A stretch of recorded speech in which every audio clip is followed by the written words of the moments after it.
জীবন তো শুধু আমাদের এই দুনিয়ার জীবনই শেষ কথা, এরপরে আবার কি? এটাই আমাদের জীবন, এখানেই বেঁচে আছি, এখানেই মরে যাব, আর কালের আবর্তন ছাড়া আর তো কিছুই হয় না। সুতরাং পরকাল আবার একটা কি জিনিস? আল্লাহ রাব্বুল আলামিনের জবাবে আল্লাহ পাক বলেন, ওই কাফেরদেরকে জবাব শোনায় দেন, কুলিল্লাহু ইউহয়িকুম সুম্মা ইউমীতুকুম সুম্মা ইয়াজমাউকুম ইলা ইয়াউমিল কিয়ামাতি লা রাইবা ফীহ। ওদেরকে জবাব দেন, তোমরা নিষ্প্রাণ ছিলে, সেখান থেকে তোমাদেরকে আল্লাহ পাক জিন্দা করেছেন, এই জিন্দা থেকে তোমরা আবার মৃত্যুবরণ করবে, আবার তোমাদেরকে পুনরুত্থিত করা হবে, এতে কোনো সন্দেহ নাই। ওয়ালাকিন আকসারান নাস লা ইয়ালামুন। আসল কথা হলো যে মানুষেরা, অধিক সংখ্যক লোকেরা এই সম্পর্কে অজ্ঞ, তারা জানে না।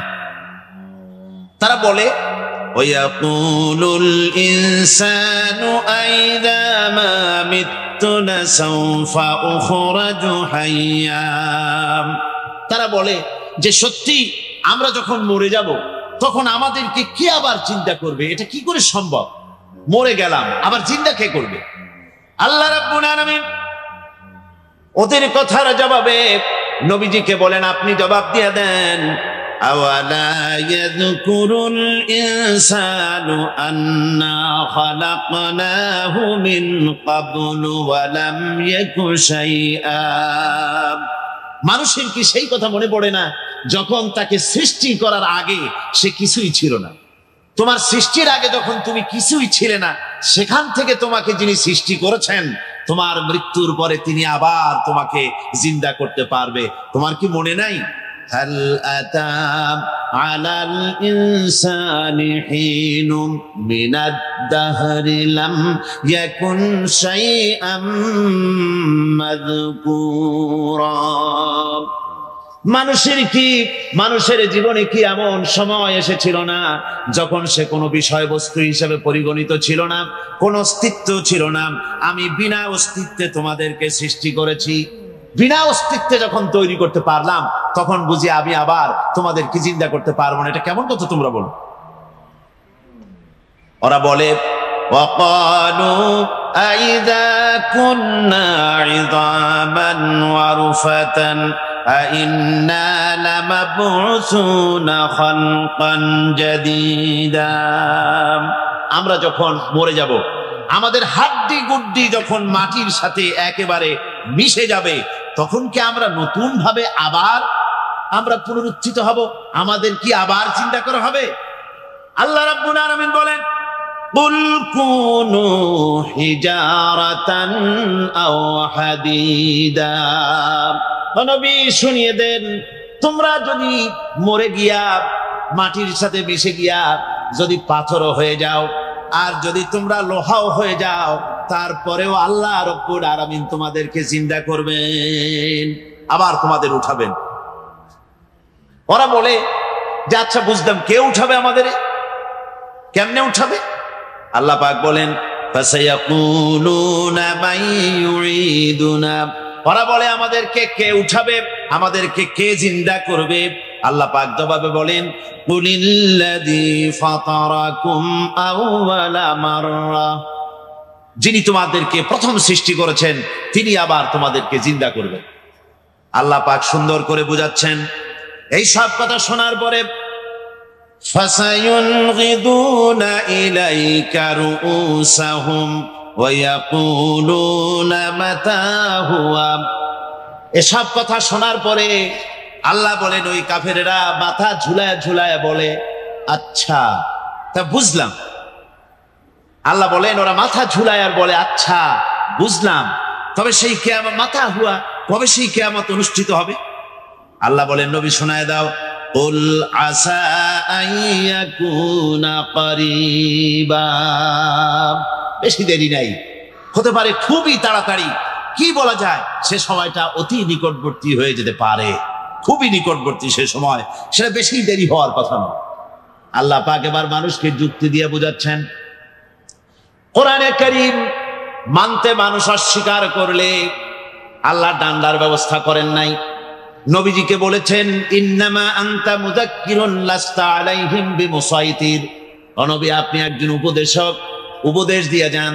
আপনাকে দারোগা করে বানাই নাই লাঠি চার্জ করার জন্য, পিটায়া মানুষ হেদায়েত করার দরকার নেই। মানুষকে বুঝান, যুক্তি দিয়া বুঝান। আল্লাহ নিজে যুক্তি দিচ্ছেন, আনতুম আশাদ্দু খালকান আমিস সামাউ বানাহা। ওই কাফেরেরা, তোমরা যারা পরকালকে অস্বীকার করো, তোমাদেরকে উঠাইতে পারবো না যারা তোমরা বলছো, তোমাদেরকে সৃষ্টি করা কঠিন না ওই বিশাল আকাশটাকে সৃষ্টি করা কঠিন? ওই বিশাল আকাশটাই তো আমি আল্লাহ সৃষ্টি করেছি, জোরে বলেন সুবহানাল্লাহ। তো অত বড় আকাশটারে যিনি বানাইতে পারলেন, সে খোদা বুঝি তোমাকে তৈরি করতে পারবেন?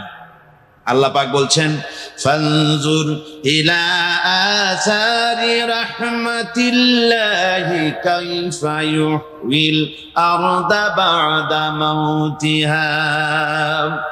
লক্ষ্য করে দেখো, এই পৃথিবীর মাটিকে আল্লাহ কিভাবে জিন্দা করেন। মুর্দা মাটি, এই মাটি চৈত্র বৈশাখ মাসে প্রখর রোদে মাটি ফেড়ে চৌচির হয়ে যায়।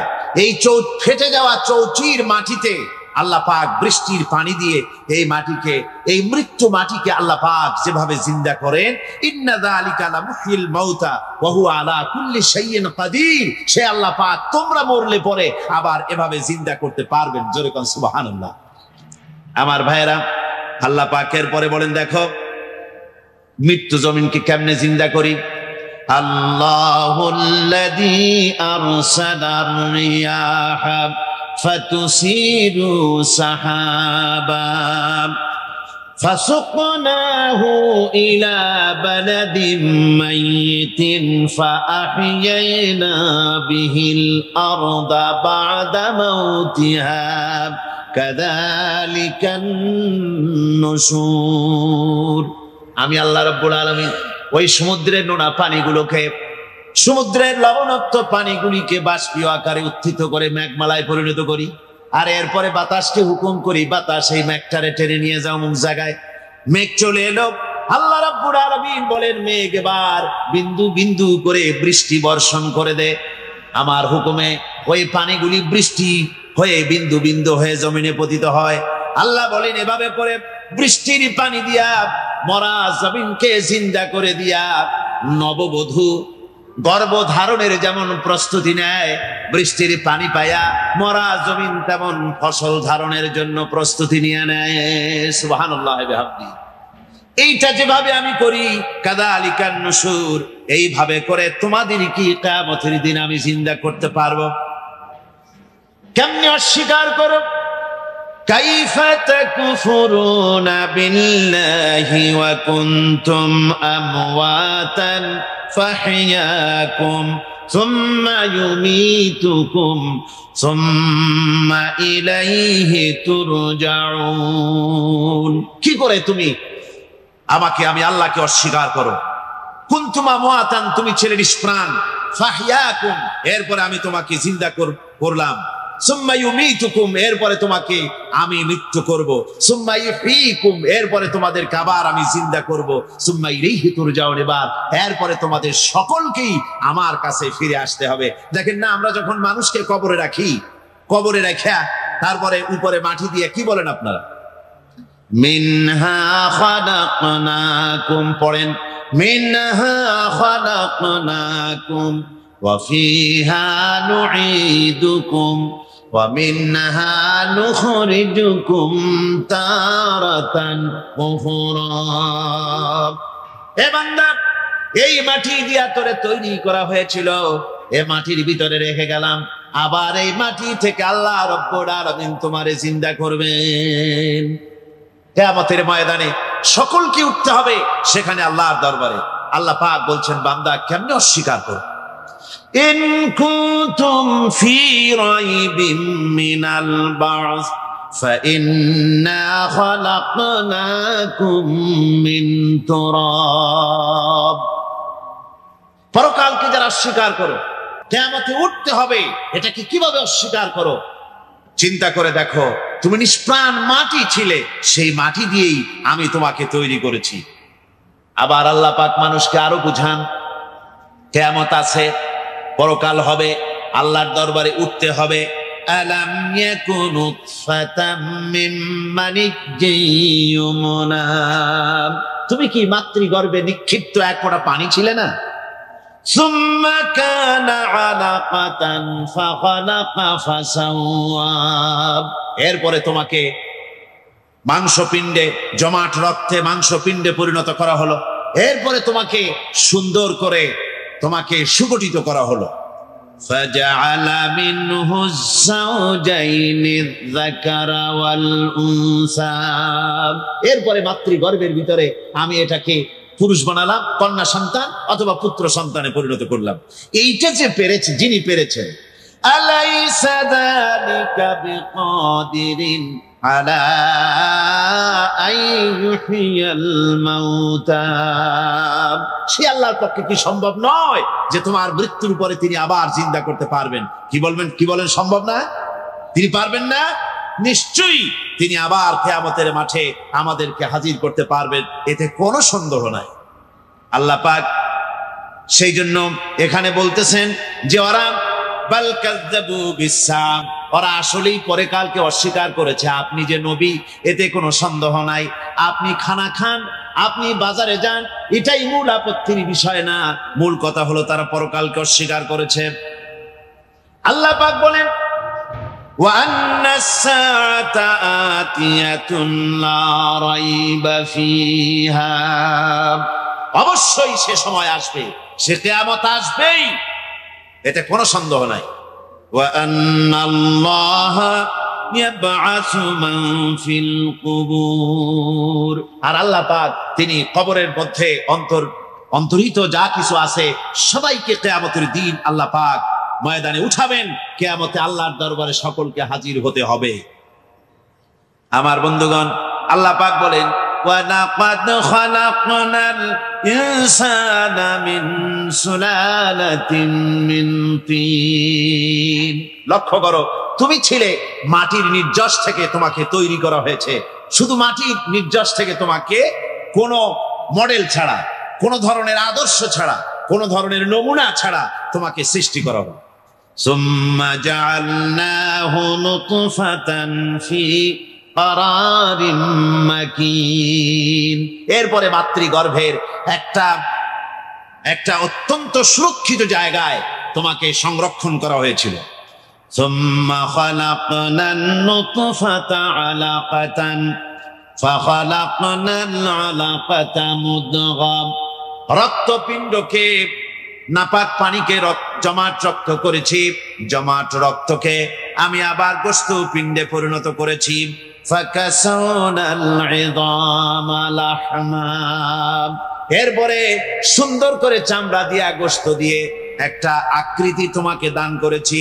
সুম্মা আনশা'নাহু খালকান আখারা ফাতাবারাকাল্লাহু আহসানুল খালিকিন, এরপরে সুন্দর একটা বিশেষ একটা আকৃতি দিয়ে তোমাকে আমি সুন্দর করে সুগঠিত করে তোমাকে তৈরি করেছি।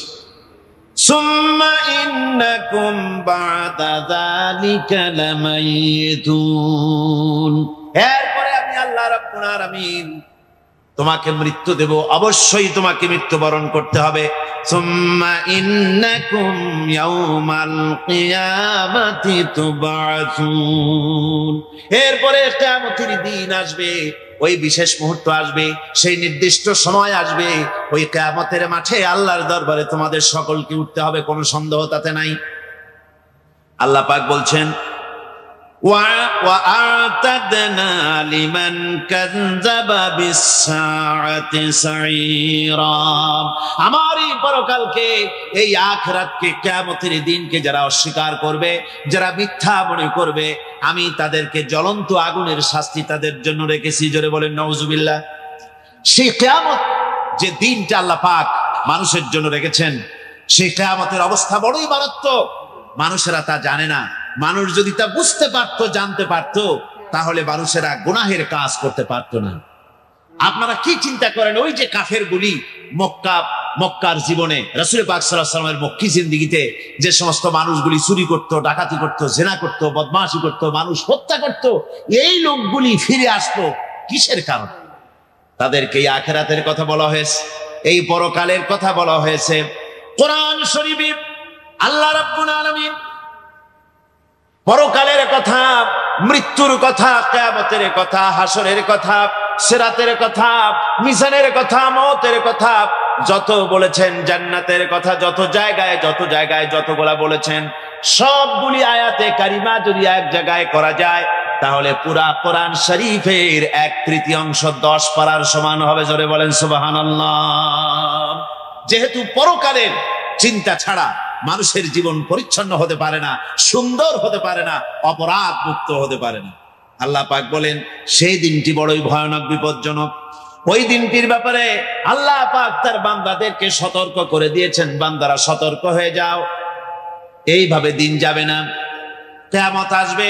আর ওই কিয়ামত এত মারাত্মক হবে, আল্লাহ সতর্ক করছেন বান্দাদেরকে, ইয়া আইয়ুহান নাসুত্তাকু রাব্বাকুম ইন্না জালজালাতাস সাআতি শাইউন আযীম। হে মানব সকল, আত্মরক্ষা করো খোদার গজব থেকে, আল্লাহর গজব থেকে আত্মরক্ষা করো। ইন্না জালজালাতাস সাআতি শাইউন আযীম, সেই কিয়ামতের সেই কম্পন খুবই মারাত্মক, খুবই ভয়াবহ কম্পন সৃষ্টি হবে সেদিন। ইয়াউমা তারাউনাহা তাযহালু কুল্লু মুরদিআতিন আম্মা আরদাআত, সেদিন দেখতে পাবে স্তন্যদায়িনী মা, যে মা তার সন্তানকে দুধ দেয়, ওই মাও তার দুধের বাচ্চার কথা ভুলে যাবে, মনে থাকবে না। আল্লাহ রাব্বুল আলামিন বলেন ওয়াতাদাউ কুল্লু যাতিন হামলিন হামলাহা,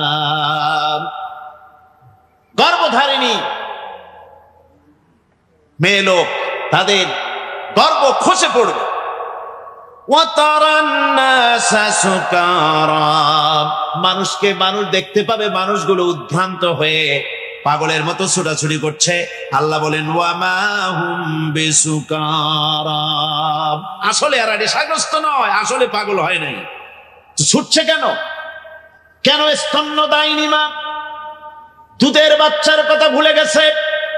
গর্ভধারিণী গর্ভবতী নারী, তার গর্ভ খসে পড়েছে, মানুষ পাগলের মতো দৌড়াচ্ছে। কারণ কি? পাগল তো হয় নাই। আল্লাহ বলেন আসল কারণ হলো ওয়ালাকিন্না আযাবাল্লাহি শাদীদ, আল্লাহর ভয়ঙ্কর আযাব। আর এই সব দৃশ্য, এই সব কম্পন মানুষের মধ্যে ত্রাস সৃষ্টি করে দিয়েছে, এই অবস্থার সৃষ্টি করেছে। আমার ভাইয়েরা, আল্লাহ পাক বলেন وأنذرهم يوم الآزفة إذ القلوب لدى الحناجر كاظمين। নবী, মানুষদেরকে আপনি সতর্ক করেন, ওই দিনটা এমন হবে ভয়ের চোটে মানুষের কলিজা তার মুখের কাছে চলে আসবে। মানুষ ভয়তে অস্থির হয়ে যাবে, কলিজা গলার কাছে চলে আসবে। সেই দিনের কথা তাদের শোনায় দেন। ওই দিনটা এমন মারাত্মক দিন, ফাকাইফা তাত্তাকুনা ইন কাফারতুম ইয়াওমা ইয়াজআলু বিলদানা শিবা। সেদিন ভয়ে চিন্তায় যুবক ছেলে বৃদ্ধে পরিণত হয়ে যাবে, কিশোরগুলি তরুণগুলি বৃদ্ধে পরিণত হয়ে যাবে। আমার বন্ধুগণ, মানুষ সেদিন দিক বিদিক হয়ে দৌড়াতে থাকবে, পালাবো কোথায়? আল্লাহ কোরআন শরীফে সব কথা বলে দিয়েছেন।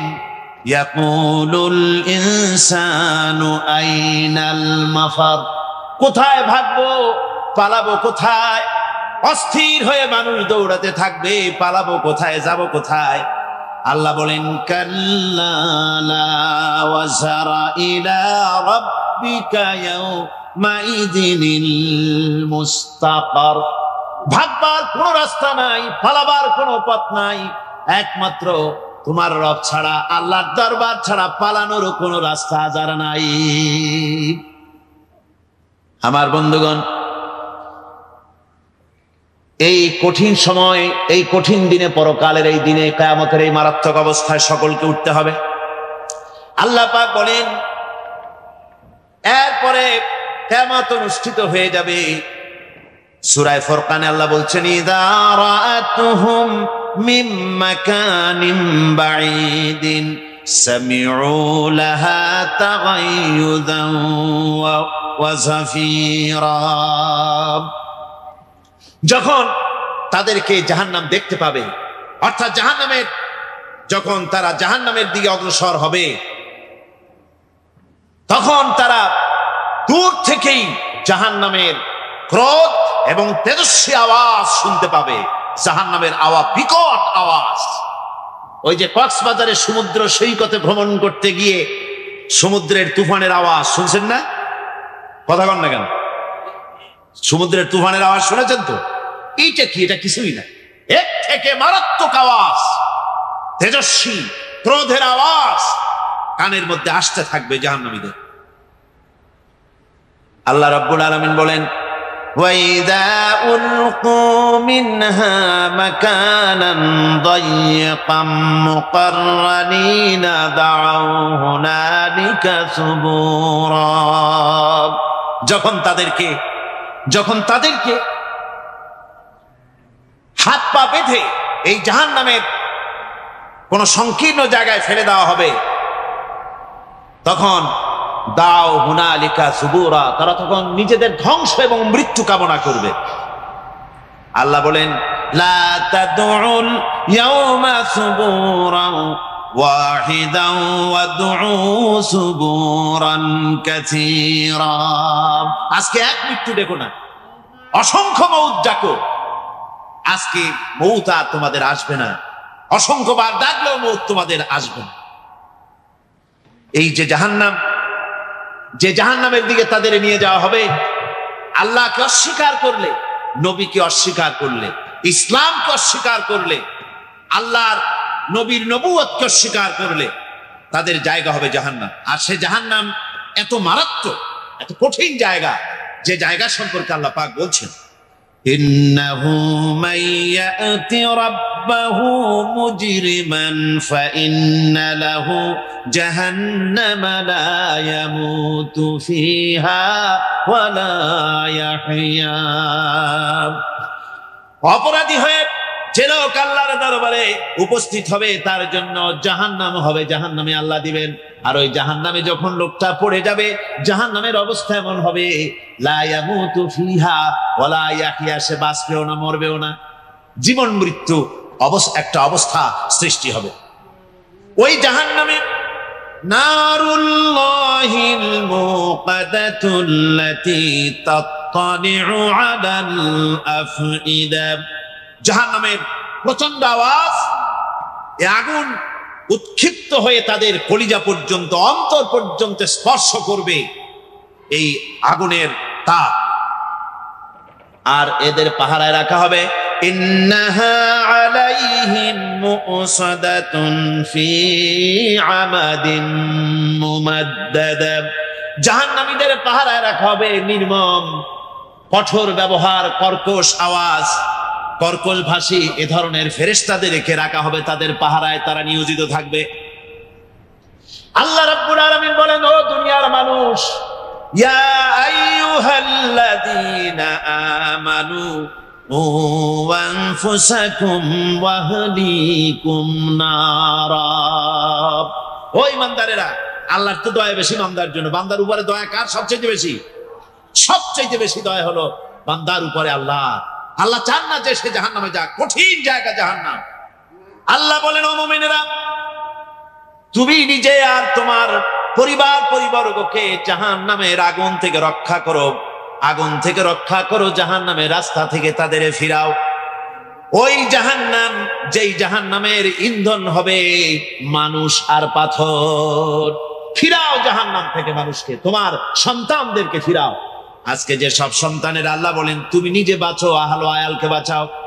যে সব সন্তান তোমার নামাজ নাই, রোজা নাই, আল্লাহ পরকালের চিন্তা নাই, যারা ইসলামকে বিশ্বাস করে না, যারা মনে করে কোরআন হচ্ছে বেহেশত দোজখের কথা শুধু, কোন মানুষের অর্থনীতি, সমাজনীতি, রাজনীতির ব্যাপার নাই, মানুষের জীবনের দরকারি জিনিসগুলি সেখানে নাই।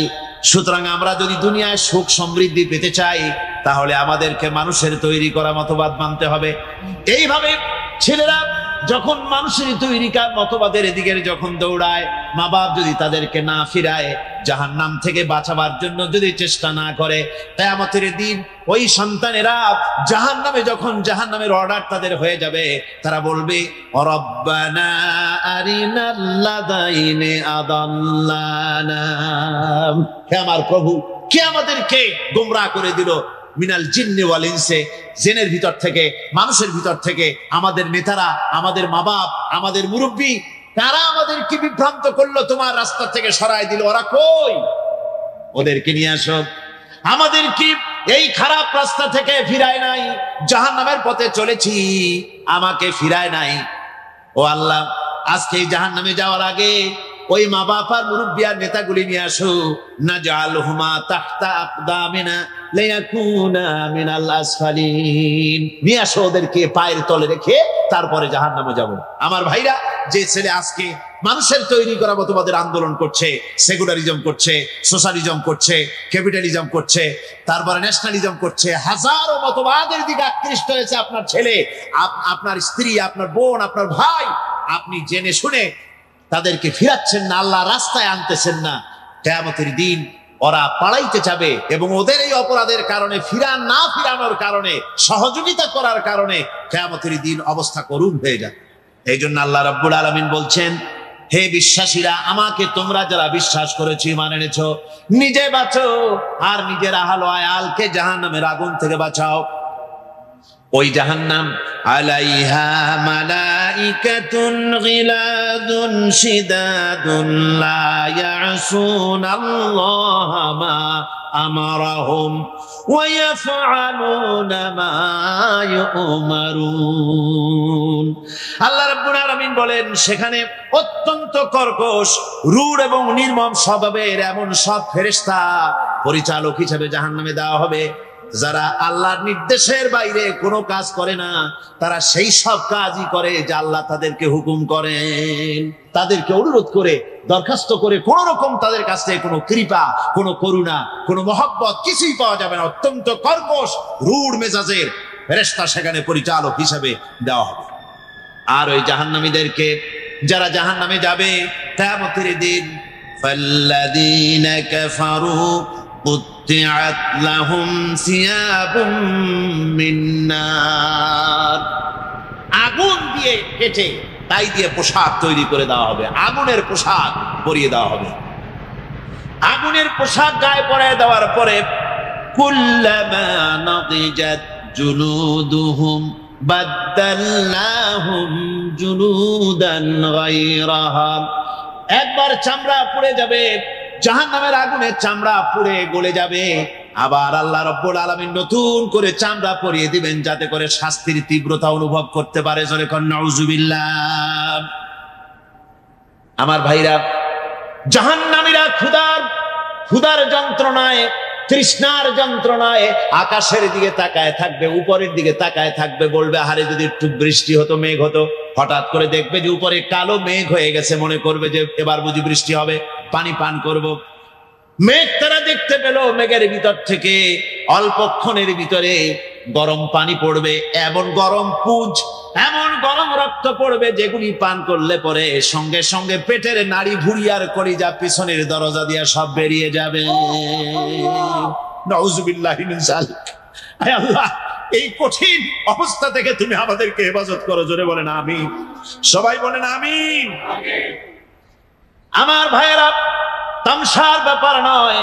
ও যুবক ভাইয়েরা, শিক্ষিত ভাইয়েরা, তামসা করার ব্যাপার না। দুনিয়ায় খেল তামাশা ফুর্তি করার জায়গা না। जगह जी लगाने के लिए ये दुनिया नहीं है, ये इबरत की जा है, तमाशा नहीं है। দুনিয়া উপদেশ গ্রহণ করার জায়গা, খেল তামাশা করার জায়গা না। এই পৃথিবীতে আল্লাহ রাব্বুল আলামিন বলেন, নাফরমানি করলে পরে জাহান্নামে যাবেই, জাহান্নামে যেতে হবে। ওই জাহান্নামীদের কি খেতে দেওয়া হবে? আল্লাহ পাক বলছেন, শোনো, খেতে দেব কি? তুসকা মিন আইনিন আনিয়া, ফুটন্ত গরম পানি তাদেরকে পান করতে দেওয়া হবে। লাইসা লাহুম তুআমুন ইল্লা মিন দারি, কাঁটা যুক্ত ঘাস তাদেরকে খেতে দেওয়া হবে।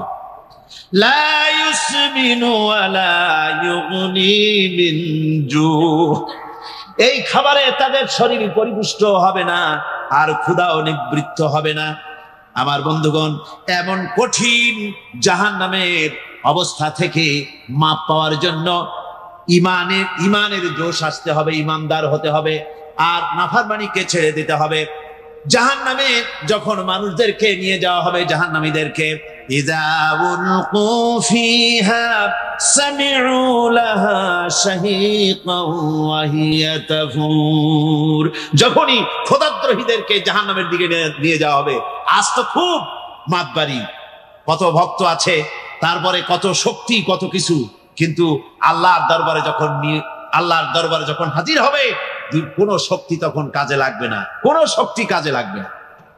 জাহান্নামে যখন তাদেরকে নিয়ে যাওয়া হবে, জাহান্নাম তখন গোসায় ফেটে পড়তে থাকবে, জাহান্নামের ভিতর থেকে গর্জন আসতে থাকবে, তাকাদু তামাইয়াজু মিনাল গায়জ, জাহান্নাম যেন গোসায় ফেটে পড়তে চাইবে। কুল্লামা উলকিয়া ফিহা ফাওজুন সাআলাহুম খাজানাতুহা আলাম ইয়াতিকুম নাদির, জাহান্নামের পরিচালক বলবে, ও আল্লাহর বান্দা, কেন আজ জাহান্নামে আসলি, কেন দোজখে আসলি? আলাম ইয়াতিকুম নাদির, তোর কাছে কি কোনো ভীতি প্রদর্শক কেউ যায় নাই? কোন নবীর কথা কি শোনো নাই? কোরআনের কথা কি শোনো নাই? হাদিসের কথা কি শোনো নাই? জাহান্নামে কেন এলি? এত বড় খারাপ জায়গা কেন আসলি? শোনো নাই কি? কোনো ভয় দেখানো কেউ কি সব সতর্কবাণী শোনায় নাই? বেঈমানেরা বলবে, ক্বালু বালা ক্বাদ জাআনা নাযীর, হ্যাঁ আমাদের কাছে এসেছিল, আমাদের কাছে ভীতি প্রদর্শনকারী এসেছিল। ফাকাযযাবনা ওয়া কুলনা মা নাযালাল্লাহু মিন শাই, এসেছিল কিন্তু আমরা বলেছি বেটা মিথ্যে কথা বলে। জোরে কর নাউযুবিল্লাহ, বেটা মিথ্যে কথা বলে। কিসের বেহেশত, কিসের দোজখ? খালি খালি দোজখের একটা ভয় দেখাইয়া দুনিয়ার এই টাটকা সুখগুলি নষ্ট করতে চায় এরা। পয়গম্বরদেরকে এরকম বলেছে, আর আলেমদেরকেও যখন কোরআন হাদিস থেকে বলা হয় তখন বলে, এরা জানি দোজখের কথা কইতে, দোজখ কিসের আর বেহেশত, সে তো এক অসভ্য উদ্যান। জোরে কর নাউযুবিল্লাহ। এমনি করে তারা তামসা করে। ওরা বলবে, আমরা এসেছিল ভীতি প্রদর্শনকারী, আমরা মিথ্যে মনে করেছি, বলেছি ওটা মিথ্যে কথা, আর বলেছি আল্লাহ এই ধরনের কিছু নাজিল করেন নাই। জাহান্নামীরা বলবে, ওয়াকালু লাউ কুন্না নাসমাউ আও নাকিলু মা কুন্না ফি আসহাবিস সাঈর, আরে লাউ কুন্না নাসমাউ, তার মানে হলো যদি আমরা শুনতাম, অর্থাৎ মানতাম, যদি নবীর কথা মানতাম, কোরআনের কথা যদি মানতাম, আর যদি ভালো করে বুঝতাম, মা কুন্না ফি আসহাবিস সাঈর, তাহলে আজকে এই জাহান্নামের কঠিন শাস্তি আমাদের লাভ পেতে হতো না, জাহান্নাম থেকে বেঁচে যেতে পারতাম। কি সর্বনাশ করলাম বুঝি নাই, যা কিছু শুনেছি মানুষের কথা মতো শয়তানের ওয়াসওয়াসায় পড়ে তো ভুলই করলাম। সেদিন যতই আফসোস করা হোক না কেন, এই আফসোস কোনো কাজে লাগবে না। কুল আযালিকা খায়রুন আম জান্নাতুল খুলদিল্লাতী উইদাল মুত্তাকুন কানাত লাহুম জাযাআন ওয়া মাসীরা। আল্লাহ বলছেন, এই সব কথা বলার পরে, জাহান্নামের সব শাস্তির কথা শুনাইয়া আল্লাহ বলছেন, বলেন, কুল আযালিকা খায়রুন, এই পরিণতি কি ভালো যে জাহান্নামের পরিণতির কথা বলা হলো? তোমরা যে সমস্ত অবাধ্যতা করতেছো, ঈমান আনতেছো না, নবীকে গালাগালি করছো, ইসলাম মানতেছো না, নাফরমানি করছো, এর পরিণতি যা হবে, আযালিকা খায়রুন, এই পরিণতি কি ভালো? আম জান্নাতুল খুলদিল্লাতী উইদাল মুত্তাকুন, অথবা সেই চিরন্তন জান্নাত যার ওয়াদা করেছেন আল্লাহ পাক মুত্তাকিনদের জন্য। কানাত লাহুম জাযাআন ওয়া মাসীরা, যে জান্নাত হবে তাদের কর্মের প্রতিফল, আর এটাই হবে তাদের মহাযাত্রার শেষ মঞ্জিল। সেই জান্নাত, যে জান্নাত আল্লাহ রেখেছেন মুমিনদের জন্য। কাদের জন্য জান্নাত? মুমিনদের জন্য। সেটা এমন জান্নাত হবে, লাহুম ফিহা মা ইয়াশাউনা খালিদিন, যা চাইবে মনের আশা আকাঙ্ক্ষা অনুযায়ী সব পাবে বেহেশতের মধ্যে। খালিদিন, চিরকাল সেখানে থাকবে। কানা আলা রাব্বিকা ওয়াদান মাসউলা, এটা হচ্ছে তোমার রবের অবশ্য পূরণীয় ওয়াদা। জোরে বলেন সুবহানাল্লাহ। এটা তোমার আল্লাহর ওয়াদা এবং অবশ্যই তিনি তা পূরণ করবেন। তোমরা জান্নাতে থাকবে, সেখানে যা চাইবে তাই পাবে। একজন বলছিল জান্নাতে যাইয়া যা চাইবো তাই যদি পাই তাহলে তো খুব ভালো কথা। কয় যে হুজুর আমার তো হোক্কা খাওয়ার দারুণ অভ্যাস, তা বেহেশতের মধ্যে হোক্কা পাবো? বুজুর্গ ব্যক্তি বলছেন, আল্লাহর বান্দা, বেহেশতে যাইয়া যদি তুমি হোক্কা খাইতে চাও তো আল্লাহ তোমার হোক্কা দিবেন, কিন্তু আল্লাহর কসম করে বলতে পারি বেহেশতে যাইয়া এমন পচা জিনিস খাওয়ার তোমার ইচ্ছে জাগবে না। এত ভালো জিনিস তুইয়া এই পচা জিনিস খাওয়ার ইচ্ছা তোমার জাগবে না মনের ভিতর। বেহেশত আল্লাহ রাব্বুল আলামিন মুমিনদের জন্য রেখেছেন। আমার ভাইয়েরা, সে বেহেশতের বর্ণনা কোরআনে কারীমের মধ্যে আল্লাহ দিয়েছেন। একদিকে জাহান্নাম, কোরআনের বর্ণনা কত সুন্দর। জাহান্নামের কথা শুনতে শুনতে লোকেরা আল্লাহর ভয়তে হতাশ হয়ে যেতে পারে, আল্লাহর ভয়তে। সেই জন্য যত জায়গায় জাহান্নামের বর্ণনা আছে, সাথে সাথে আবার আশার সঞ্চার করার জন্য আল্লাহ জান্নাতের কথা বলেছেন। কাহার এবং জব্বার নাম আল্লাহ যেখানে ব্যবহার করেছেন, সাথে সাথে আবার গফুর রহিম নাম ব্যবহার করেছেন, বান্দা যেন হয়রান হয়ে না যায়। আমার ভাইরা, একদিকে জাহান্নামের এই কঠিন শাস্তির কথা, আবার অপর দিকে আল্লাহ বলেন, শোনো, এমন জান্নাত আমি রেখেছি, মাসালুল জান্নাতিল্লাতী উইদাল মুত্তাকুন, এমন বেহেশত মুত্তাকিনদের জন্য যার ওয়াদা করা হয়েছে, এমন বেহেশত সেটা। ফিহা আনহারুম মিন মাইন গায়রি আসিন, সেখানে এমন সুন্দর স্বচ্ছ পানির ঝর্ণাধারা, সুমিষ্ট পানির ঝর্ণাধারা রাখা হয়েছে। ওয়া আনহারুম মিন লাবানিন লাম ইয়াতাগায়্যার তা'আমুহু, আর সেখানে দুধের ঝর্ণা রাখা হয়েছে যার স্বাদ কখনো নষ্ট হবে না। ওয়া আনহারুম মিন খামরিন লাযযাতান লিশ-শারিবিন, আর রাখা হয়েছে পানীয়ের ঝর্ণাধারা যা পানকারীদের জন্য অত্যন্ত সুন্দর হবে, খুবই সুস্বাদু হবে। আর রাখা হয়েছে ওয়া আনহারুম মিন আসালিন মুসাফফা, পরিষ্কার পরিচ্ছন্ন সুস্বাদু মধুর ঝর্ণা। জোরে বলেন সুবহানাল্লাহ। ওয়া সাকাহুম রাব্বুহুম শারাবান তাহুরা, জান্নাতের ভিতরে তোমাদেরকে পান করানো হবে শারাবান তাহুরা, পবিত্র পানীয়। তাহের এবং তাহুর দুটি কথা। তাহের বলা হয় সেই জিনিসকে যা নিজে পাক আর একজনকে পাক করতে পারে না, যেমন মধু, যেমন তেল, যেমন দুধ নিজে পাক, কিন্তু দুধ দিয়ে যদি কেউ গোসল করে, দুধ দিয়ে যদি কেউ উজু করে, ও নিজে পাক কিন্তু আপনাকেও পাক করতে পারবে না। এটার নাম হচ্ছে তাহের। আর তাহুর বলা হয় সেই জিনিসকে যে নিজেও পাক এবং অন্যকেও পাক করে দিতে পারে, যেমন পানি। পানি নিজে পাক, ওটার দ্বারা উজু করলে, গোসল করলে সেও কি হবে? পাক হয়ে যাবে।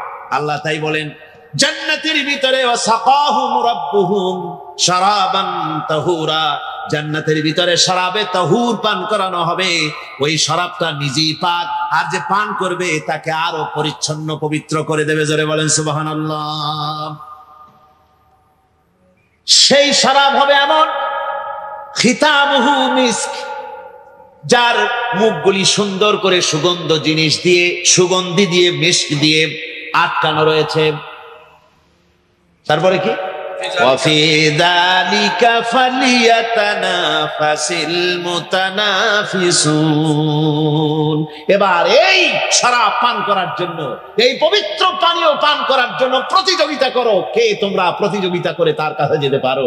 কিয়ামতের দিন আল্লাহ পাক জান্নাতে এই জিনিস পান করাবেন, আর ওই পাগলেরা কয় মদ খাওয়াবে। জোরে কান নাউযুবিল্লাহ।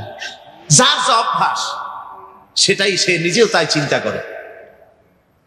আমার বন্ধুগণ, জান্নাতের ভিতরে আল্লাহ রাব্বুল আলামিন এভাবে মধুর ঝর্ণা রাখবেন, দুধের ঝর্ণা রাখবেন, সতত প্রবাহিত ঝর্ণা ধারা সেখানে থাকবে।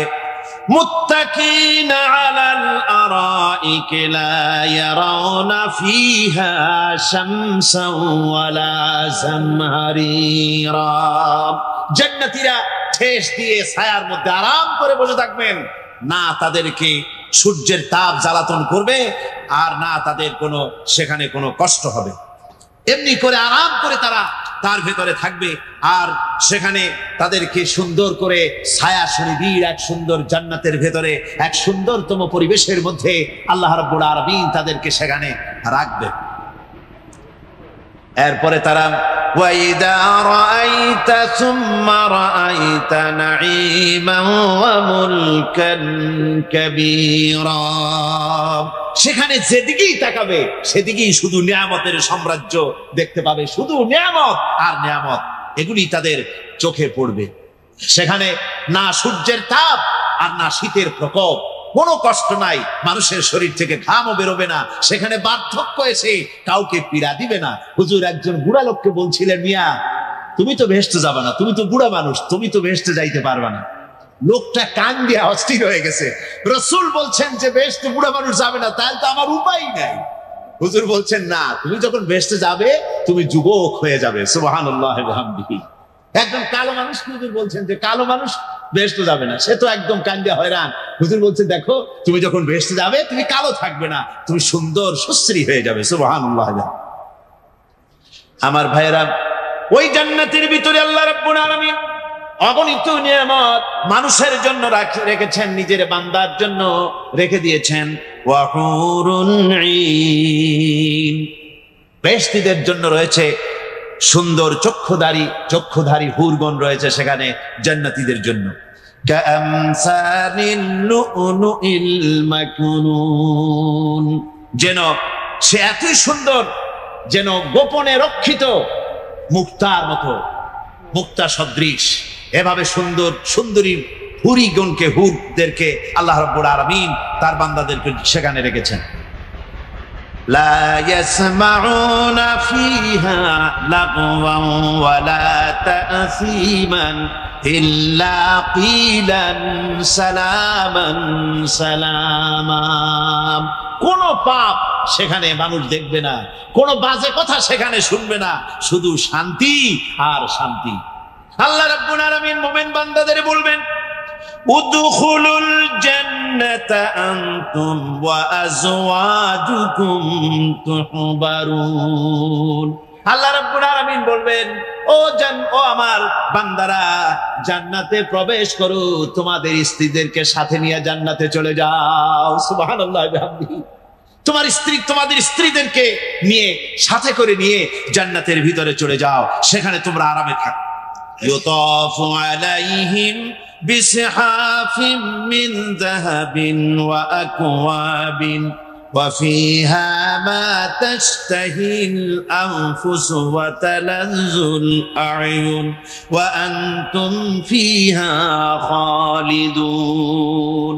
তাদের সামনে সেখানে স্বর্ণ নির্মিত থালা এবং সমস্ত পাত্র তাদের সামনে ঘুরতে থাকবে। তারা সেখানে আরামে মন ভোলানো সাজ সজ্জা সরঞ্জামাদি ইত্যাদি দেখে তারা সেখানে অবাক হয়ে যাবে। এত সুন্দর জান্নাতের পরিবেশ দেখে তারা হয়রান হয়ে যাবে। এই জান্নাতীদেরকে আল্লাহ রাব্বুল আলামিন ফেরেশতাদেরকে অর্ডার করবেন, ও আমার ফেরেশতারা, আমার এই বান্দাগুলিকে জান্নাতের দিকে নিয়ে যাও। ওয়াসিকাল্লাযীনা তাকাউ রাব্বাহুম ইলাল জান্নাতি যুমারা। যারা আল্লাহকে ভয় করে জীবন চালাইছে, আল্লাহকে ভয় করে যারা জীবন সমাজ ব্যক্তি পরিবার রাষ্ট্র পরিচালনা করেছে, আল্লাহ রাব্বুল আলামিন বলবেন, ও আমার ফেরেশতারা, আমার এই বান্দাগুলিকে জান্নাতের দিকে নিয়ে যাও। ফেরেশতারা জান্নাতীদেরকে হাকায়া জান্নাতের দিকে নিয়ে যেতে থাকবে। আবার ওদিকে আছে ওয়াসিকাল্লাযীনা কাফারু ইলা জাহান্নামা যুমারা, জাহান্নামীদেরকে হাকায় নিয়ে যাওয়া হবে কোন দিকে? জাহান্নামের দিকে। এখন ওয়াসিকা মানে হাকায় নিয়ে যাওয়া, বেহেশতীদেরকেও হাকায় নিয়ে যাবে, আর জান্নাতীদের কি কয় দোজখী যারা তাদেরকেও হাকায় নেওয়া হবে, আর বেহেশতীদেরকেও হাকায় নেওয়া হবে। এটা কেমন কথা? দুই জায়গায় হাঁকানি খাওয়ান লাগবে। হাঁকানি বোঝেন তো? ধাক্কা। তো দুই জায়গায় ধাক্কা খাইতে হবে, তাহলে কিরকম বেহেশত যে ফেরেশতাদের ধাক্কা খাইতে খাইতে যাওয়া লাগবে, ব্যাপারটা কি? আমার ভাইরা, ব্যাপারটা হচ্ছে এই, আমি দৃষ্টান্ত দিতে গিয়া বলি, অনেকদিন বন্ধুর সঙ্গে দেখা হয় নাই, বহু বছর পর হঠাৎ করে এক বন্ধু আর এক বন্ধুর বাড়িতে এসেছে, যে বলছে, ভাই যদিও বহু বছর পর এসেছি, কিন্তু আমার হাতে সময় নাই, আজ আমি বেশ সময় তোমার বাড়িতে থাকবো না। ওই বাড়িওয়ালা বন্ধু বলে, বন্ধু যতই ব্যস্ততা তুমি দেখাও না কেন, আজকে যখন তোমার একবার পাইছি, আমি তোমাকে ছাড়বো না। এই হলো একটা ছাড়বো না। আর ঢাকা হাইকোর্টের সামনে থেকে মকিম গাজী পালায় গেছে, ডাকাত। পুলিশ খুঁজতে খুঁজতে হয়রান হইয়া এই ডাকাতটারে যদি পাওয়া যায়, আর ওই ডাকাত যদি বলে, স্যার আপনি আমার ধর্মের ভাই, আপনি আমার বাপ, আপনি মেহেরবানি করে আমাকে ছেড়ে দেন, পুলিশ বলবে, বেটা গোটা পুলিশ বাহিনী তোর জন্য হয়রান, তোরে যখন একবার পাইছি তোরে আর ছাড়বো না। তাহলে বন্ধুর ছাড়বো না আর পুলিশের ছাড়বো না এক জিনিস? এক জিনিস। জাহান্নামীদেরকে ধাক্কা মারতে মারতে জাহান্নামের দিকে নিয়ে যাবে, জাহান্নামের দিকে যেতে চাইবে না, তাই ধাক্কা মারা লাগবে। আর বেহেশতীদের ধাক্কা মারা লাগবে কেন? বেহেশতীরা যখন জান্নাতের দিকে যেতে থাকবে, ওদের জন্য লাল কার্পেট সম্বর্ধনা দেওয়া হবে, দুনিয়ার পচা লাল কার্পেট না, এত সুন্দর করে সাজানো থাকবে। এক একটা মঞ্জিলে যখন যাবে, জান্নাতীদের জন্য সাজানো মঞ্জিল দেখে তারা মনে করবে এইটাই বুঝি বেহেশত। ঘটি বাটি লোটা যা আছে তাই নিয়ে ওইখানে বসে পড়বে। ফেরেশতারা খবে যে, আল্লাহর বান্দা তুমি এখানে বসছো কেন? এটা তো বেহেশত না। কয় এক থেকেও ভালো আছে নাকি? কয় আছে না, ওঠো আরবিয়া উঠো। এইভাবে করে ধাক্কা মারবে, ওঠো সামনে যাও। আবার যখন সামনে যাবে, সেখানে এর থেকে আরো সুন্দর পরিবেশ দেখে ওইখানে আবার বসে পড়বে, মনে করবে এটা বুঝি বেহেশত। বলা হয়, ফেরেশতারা বলবে, আল্লাহর বান্দা এটা জান্নাত না, এর থেকেও ভালো জায়গা, সুন্দর জায়গা আছে। এইভাবে ধাক্কা মারতে মারতে তাদেরকে জান্নাতের কাছে নিয়ে যাওয়া হবে। হাত্তা ইযা জাউহা ওয়া ফুতিহাত আবওয়াবুহা ওয়া ক্বালা লাহুম খাযানাতুহা সালামুন আলাইকুম তিবতুম ফাদখুলুহা খালিদিন। এভাবে ধাক্কাতে ধাক্কাতে যখন তাদেরকে জান্নাতের দরজার কাছে নিয়ে যাওয়া হবে, আগে থেকেই তাদের জন্য দরজা খোলা থাকবে। সুবহানাল্লাহ। আগে থেকেই জান্নাত খুলে রাখা হবে। তাদেরকে বলা হবে, ওই জান্নাতের পরিচালক তিনি বলবেন, আসুন, ওয়েলকাম করবেন তাদেরকে, সালামুন আলাইকুম, আপনাদের প্রতি আল্লাহর শান্তি বর্ষিত হোক। বড় ভালোভাবে জীবনযাপন করেছিলেন দুনিয়ায়, আল্লাহর হুকুম মেনে চলেছিলেন, আল্লাহর হুকুম পালন করেছিলেন। দুনিয়ার বুকে বড় অশান্তি, মানুষের নির্যাতন, মানুষের বদনামি, জেল জরিমানা, রাত জেগে তাহাজ্জুদের নামাজ পড়া, জিহাদের ময়দানে কষ্ট করে রক্ত দেওয়া, শহীদ হওয়া, কত কষ্ট করে আল্লাহর দ্বীন জমিনে কায়েমের চেষ্টা করেছেন, নিজের জীবনকে ভালো রেখেছেন, পবিত্র রেখেছেন। আজকে আপনার জন্য এই জান্নাত, ফাদখুলুহা খালিদিন, জান্নাতে প্রবেশ করুন এবং চিরকাল এই জান্নাতের ভিতরে থাকুন। আল্লাহ রাব্বুল আলামিন ওই জান্নাতের সবকিছু দান করে দিবেন তাদেরকে, বেহেশতের মধ্যে তারা পৌঁছে যাবে। আর এই বেহেশতে পৌঁছে যাওয়ার আগে আরেকটি ঘটনা ঘটবে। সেটা হচ্ছে আল্লাহর নবী তিনি কাঁদতে থাকবেন। আল্লাহ রাব্বুল আলামিন বলবেন, নবী আপনি কাঁদেন কেন? আজকে তো আপনার কাঁদার দিন না, আজকে তো কাঁদার দিন না, কেন কাঁদেন? মাকামে মাহমুদ দিয়েছি, আপনাকে কাউসার দান করেছি, কেন কাঁদেন? নবীজি বলবেন, রব্বুল আলামিন আমি দেখতে পাচ্ছি মাঝে মাঝে ফেরেশতারা আমার উম্মতগুলিকে জাহান্নামের দিকে নিয়ে যাচ্ছে। আল্লাহ রাব্বুল আলামিন বলবেন, ও আমার নবী, ও আমার হাবিব, জান্নাতি উম্মতগুলি আপনি বাছাই করে নেন। হযরত আয়েশা রাদিয়াল্লাহু তাআলা আনহা বলেছেন, একথা শোনার পরে আমি প্রশ্ন করলাম, ইয়া রাসূলুল্লাহ, ওই পরকালে কিয়ামতের ময়দানে অসংখ্য নবীদের মাঝে, অসংখ্য উম্মতের মধ্য থেকে আপনার জান্নাতি উম্মত আপনি কি করে বেছে নেবেন? হুজুর বলেন, আয়েশা, যদি কোনো ঘোড়ার কপাল যদি থাকে সাদা, আর সাদা কপালওয়ালা ঘোড়াটা যদি অনেকগুলি ঘোড়ার মধ্যে হারিয়ে যায়, তাহলে সাদা কপালওয়ালা ঘোড়াটারে কি তার মালিক খুঁজে পাবে নাকি? হযরত আয়েশা বলেন, হুজুর অনায়াসে পাবে। হুজুর বলেন, কিয়ামতের দিন অসংখ্য মানুষের ভিতরে আমার জান্নাতি উম্মত আমি এইভাবে বেছে নেব, যারা দুনিয়ার ভেতরে নামাজ পড়েছে, ঈমান এনেছে, ঈমানদার ছিল, দ্বীনের কাজ করেছে, আল্লাহর সাথে নাফরমানি করে নাই, নামাজ পড়েছে সঠিকভাবে, আল্লাহর সঙ্গে নাফরমানি করে নাই, সঠিকভাবে দিন পালন করেছে, তাদের চেহারার ভিতরে ঈমানের নূর চমকাতে থাকবে। ওই ঈমানের নূরের চমক দেখে দেখে আমার উম্মতগুলি আমি বাছাই করব। সেদিন ওই কিয়ামতের ময়দানে যারা নামাজ পড়ে না, রোজা রাখে নাই, বরং দ্বীনের সঙ্গে বিরোধিতা করেছে, আল্লাহর সঙ্গে নাফরমানি করেছে, ইসলামকে অস্বীকার করেছে, আল্লাহর দ্বীন যারা জমিনে কায়েম করতে চায় তাদের সঙ্গে বেয়াদবি করেছে, ওরা বলবে, হে রাসূল, আমিও তো আপনার উম্মত, আমারও সুপারিশ করুন। আল্লাহ নবী বলবেন, ভেগে যাও, দূর হয়ে যাও, তুমি যদি আমার উম্মত হবে, তাহলে এসব উম্মতের মতো ঈমানের নূরের চমক তোমার ভিতরে আমি দেখতে পেতাম।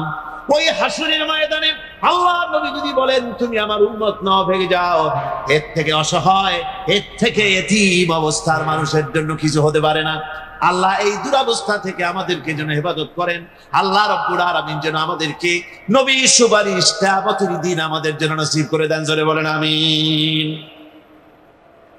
আল্লাহ পাক জিজ্ঞেস করবেন, ও আমার বান্দারা, ও আমার জান্নাতি বান্দারা, আমি তোমাদেরকে যে সব ওয়াদা করেছিলাম সে ওয়াদা মতো সব পাইছো কিনা? আমি ওয়াদা করেছিলাম আমার জন্য রাত জেগে যদি তাহাজ্জুদের নামাজ পড়ো, নামাজ, রোজা, হজ, যাকাত যদি করো, আমার দিন কায়েমের জন্য যদি আন্দোলন করো, রক্ত যাও, আমার জন্য যদি কষ্ট করো, শহীদ হও, তাহলে আমি তোমাদেরকে জান্নাত দেব। যত ওয়াদা করছিলাম তা পেয়েছো কিনা? জান্নাতীরা বলবে, ক্বালু নাআম, সব পেয়েছি, সব নিয়ামত পেয়েছি।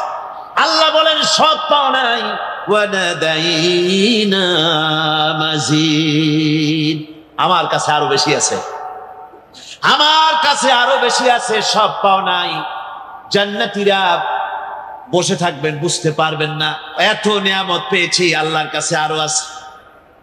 আল্লাহর নবী তখন মুখ খুলবেন, নবীজি বলবেন, রব্বুল আলামিন, জান্নাতীরা বলতে সাহস পেতেছে না, সব পেয়েছে ঠিকই, কিন্তু যার জন্য গভীর রাতের আরামের ঘুমকে হারাম করে তাহাজ্জুদের নামাজ পড়েছে, যার জন্য স্ত্রী পুত্র পরিজনের মায়া পরিত্যাগ করে জিহাদের ময়দানে শহীদ হয়েছে, যার জন্য জেল খাটলো, জরিমানা দিল, যার জন্য নির্যাতিত হলো, সে আল্লাহ রাব্বুল আলামিনকে তারা এখনো দেখে নাই। আল্লাহ রাব্বুল আলামিন বলবেন, আমি আমার বান্দার সে আরজি পুরা করব। আল্লাহ রাব্বুল আলামিন তার সামনের থেকে সমস্ত নূরের পর্দাগুলি সরে যাবে, রব্বুল আলামিন তার বান্দার দিকে, বান্দার সামনে জালুয়া আফরোজ হবেন। আল্লাহ পাক কোরআনে কারীমের ভিতরে বলছেন, উজুহু ইয়াওমাইযিন নাযিরা ইলা রাব্বিহা নাযিরা। বান্দা, আল্লাহ পাক বান্দার দিকে তাকিয়ে থাকবেন, আর সমস্ত বান্দারা আল্লাহ রাব্বুল আলামিনের দিকে তাকিয়ে থাকবে। এই অবস্থায় কত কাল চলে যাবে কেউ টের পাবে না। রব্বুল আলামিন জান্নাতের ভিতরে তোমার জান্নাতীরা যেদিন তোমাকে দেখবে, ওই দিন আমাদেরকেও জান্নাতে একটু জায়গা করে দিও আল্লাহ। আমরা যেন ওই জান্নাতের ভিতরে বসার জায়গা যদি না পাই, আমরা গুনাহগার মানুষ, জান্নাতের কোন একটু জায়গায় ঠাই করে দিও যেন তোমারে দেখতে পাই। আয় আল্লাহ, তোমাকে দেখার তৌফিক আমাদের দিও। জোরে বলেন আমিন। হযরতে মাহবুবে রব্বানী কুতুবে সুবহানী শেখ মুহিউদ্দিন আব্দুল কাদের জিলানী রাহমাতুল্লাহ আলাইহি তিনি বলেছেন, মুনাজাত করতে গিয়ে আবেগে বলেছেন, রব্বুল আলামিন, তুমি যদি দয়া করে আমাকে জান্নাত দাও, আর তোমাকে যদি আমি না পাই, তুমি যদি আমার সঙ্গে দেখা না করো, আমারে যদি কথা না বলো, তাহলে এই জান্নাত আমার কোনো লাভ নাই। আর আমাকে যদি জাহান্নাম দিয়ে দাও, আর মাঝে মধ্যে তুমি যদি জিজ্ঞাসা করো, মহিউদ্দিন কেমন আছো, তাহলে এই জাহান্নাম আমার জন্য বেহেশত হয়ে যাবে। তার পৃষ্ঠে আরোহণ করেছেন খলিফার নির্দেশে, এগিয়ে চলছে তার পেছনে সাহাবীরা। কারা সেই সাহাবী? হযরত ওমর, হযরত খালিদ বিন ওয়ালিদ, বড় বড় সাহাবীরা সব পেছনে চলছেন, আর তিনি উটের পিঠের উপরে বসা সেনাপতি, কৃতদাসের পুত্র, কালো, উসামা বিন যায়েদ রাদিয়াল্লাহু তাআলা। আর তার পাশে হযরত আবু বকর খলিফাতুল মুসলিমিন, আমিরুল মুমিনিন, পাশে পায়ে হাঁটতেছেন আর বলছেন, উসামা, নবী করিম সাল্লাল্লাহু আলাইহি ওয়াসাল্লাম এই যুদ্ধের সেনাপতি তোমাকে বানাইছেন, এবং লিস্টে যে সব সাহাবী নাম ছিল তাদেরকে আমি তোমার সাথে দিয়ে দিলাম। ওমরেরও নাম ছিল এখানে। আমি নতুন রাষ্ট্রের দায়িত্ব পেয়েছি, ওমরের মতো লোক আমার পাশে থাকা দরকার। তুমি যদি অনুমতি দাও তাহলে ওমরকে আমি আমার কাছে রাখি। চিন্তা করতে পারে, মাথায় ঢুকে কথা। হযরত উসামা বিন যায়েদ রাদিয়াল্লাহু তাআলা চোখে পানি ফেললেন, বললেন, আমিরুল মুমিনিন, আমার খুব কষ্ট হচ্ছে, আমি ঘোড়ার পৃষ্ঠে বসা, আমিরুল মুমিনিন পায়ে হাঁটতেছে, আমার কাছে অনুমতি আছে, যে পর্যন্ত তোমাকে রেখে দিতে পারে। এই হচ্ছে ইসলাম। ইসলাম যা দুনিয়াকে দিয়েছে কেউ দিতে পারে না। সুতরাং অসাম্প্রদায়িক রাষ্ট্র চাই, সমাজ ব্যবস্থা চাই, এই কথা ওরাই বলতে পারে যারা কোরআন হাদিস আর ইসলাম সম্পর্কে 4 পয়সা জ্ঞান নাই। না না না, আমরা শত্রুকে হুঁশিয়ার করতে চাই না, শত্রুকে জ্ঞান দিতে চাই, এবং আমরা এদেরকে শত্রু মনেও করি না। এরা আমাদের শত্রু নয়, ওরা আমাদের ভাই। ওদের জন্য দরদ আছে বলি যায়, কারণ ওরা বোঝে না, সেই জন্য ওদের প্রতি দরদ। রাসূলুল্লাহ মার খেয়েছেন, বদদোয়া করেছেন? আমি জবাব চাই, বদদোয়া করেছেন? তাইফের ময়দানে রক্ত ঝরেছে, ওহদের ময়দানে দান্দান মোবারক শহীদ হয়েছে, রাসূলুল্লাহ বদদোয়া করেছেন? বদদোয়া করেন নাই, বলেছেন আল্লাহুম্মা গফির লিকাওমি ফাইন্নাহুম লা ইয়ালামুন। আয় আল্লাহ, আমার জাতিকে ক্ষমা করে দাও। শুধু এক জায়গায় একটু ব্যথা প্রকাশ করেছিলেন, যখন দাঁত ভেঙে গেল, কপালে আঘাত লেগে কপাল থেকে রক্ত পড়তেছিল, তখন তিনি বলছিলেন, এই জাতির কল্যাণ কি করে হবে যে জাতি তার নবীর চেহারা রক্ত দিয়ে লাল বানাই দিল? এই জাতির কিসমত কি করে ভালো হবে? কষ্ট পেয়ে এই কথাটি বলেছিলেন। আর বলেছেন আল্লাহুম্মা গফির লিকাওমি ফাইন্নাহুম লা ইয়ালামুন। আমার কওম বোঝে না, আল্লাহ এদেরকে তুমি হেদায়েত দাও। বলেন আমিন। যারা এইসব কথা বলে অনেক লেখাপড়া করেছে, অনেক লেখাপড়া করেছে, বিমল মিত্রের এত বড় বই পড়েছে, শরতের এত রচনা পড়েছে, রবীন্দ্রনাথের এত রচনা পড়েছে, Nihar Ranjan, Jarasandha, Krishnachandra, Burton Rasel, Copernicus, Kepler, মাও সেতুং, কার্ল মার্কস, এদের অসংখ্য বই পড়েছে, কিন্তু দুর্ভাগ্য কোরআন শরীফ পড়ে নাই, কোরআন জানে না। ওদের শিক্ষা যদি কোরআনমুখী হতো তাহলে ওরাই আমাদের নেতৃত্ব দেওয়ার যোগ্যতা ওদেরও ছিল। আল্লাহ তাআলা এদেরকে হেদায়েত দিন। আমরা বলি আমিন, আমরা বলি আমিন। কোরআন আপনারা আমি কোরআনের কথা বলতে এসেছি, আপনারাও কোরআন শুনতে এসেছেন, আলহামদুলিল্লাহ বলি। এই যে যতক্ষণ বসেছেন, যে কোরআনের ক্লাস, কোরআনের ছাত্র আপনারা, আমিও ছাত্র। যে মাঠে বসছেন, এ মাঠ এখন সিলেটের সরকারি মাদ্রাসা ময়দান এখন আর নাই। কোরআনের বরকতে এ মাঠ এখন জান্নাতের টুকরায় পরিণত হয়ে গেছে। এর থেকে শ্রেষ্ঠ মাহফিল আকাশের নিচে জমিনের উপরে আর নাই। সুবহানাল্লাহ। কোরআন আমাদের জন্য হেদায়েত নিয়ে এসেছিল, আমরা বুঝি নাই, এটা মারাত্মক ভুল করেছি। এখন কি সিদ্ধান্ত নিতে পারি যে কোরআন বুঝবার চেষ্টা করব, পড়ব কোরআন? তাও কি সবাই জবাব দিতে পারলাম? আমি অনুরোধ করব বিনয়ের সাথে, সিলেটের মানুষদেরকে, আমি আল্লাহ সাক্ষী, আমি ভালোবাসি, সিলেট আমাকে ভালোবাসে, এতে কোনো খাদ নাই। আমি সব জায়গায় বলি, আপনাদেরকে প্রশংসা করে আপনাদেরকে ভুলাইতে চাই না, দরকার নাই, আপনারা এমনি সম্ভ্রান্ত। আমি বাংলাদেশে বিভিন্ন জেলায় বলি, এরকম মেহমান নওয়াজ, এরকম আলেম ভক্ত, এরকম শরীফ ভদ্র বাংলাদেশের অন্যান্য জেলায় এতটা আছে। সব জায়গায় কিছু না কিছু ভালো মন্দ আছে, কিন্তু এখানে ভালোর সংখ্যাটা বেশি বলে আমার কাছে মনে হয়। আর এটার কারণ এই এলাকায় আল্লাহর যথেষ্ট ওলিরা এসেছিলেন, সুবহানাল্লাহ বলেন। তারা বিশাল খেদমত করে গেছেন, বিরাট খেদমত করে গেছেন। আমাদের অলিউল্লাহরা, আমাদের ওলামায়ে কেরাম, আমাদের সম্পদ। এই সিলেটের মাটি উর্বর মাটি, হাজার হাজার আলেমের জন্ম দিয়েছে এ মাটি, আলহামদুলিল্লাহ। আমি এটাও আল্লাহর কুদরত বলে মনে করি, রহমত বলে মনে করি। 2 বছর পর তাফসীরের মাহফিল সিলেট থেকে শুরু হওয়ার অর্থটা কি? আল্লাহ এখানে কেন কবুল করলেন? এর থেকে বড় মাহফিল হয় চট্টগ্রামে। সারা দেশের মধ্যে সব থেকে বড় তাফসীরের মাহফিল চট্টগ্রাম। কাবা শরীফের ইমাম 2 বার এসেছেন দেখার জন্য। বিশাল, আপনারা ভাবতে পারবেন না। অন্তত 3 কিলোমিটার নিয়ে মাহফিলটা হয় শেষ দিন, এত মানুষ হয়। কিন্তু সিলেট দিয়ে আল্লাহ শুরু করলেন, আমার মনে হয় এ কারণেই সিলেটের মানুষ নাই, পৃথিবীতে এমন অঞ্চল খুব কম আছে। এখান থেকে আওয়াজ মোবাইলের মাধ্যমে ছড়ে যাচ্ছে দিক থেকে দিগন্তে, পৃথিবীর এক প্রান্ত থেকে আর এক প্রান্তে, এক গোলার্ধ থেকে আর এক গোলার্ধে।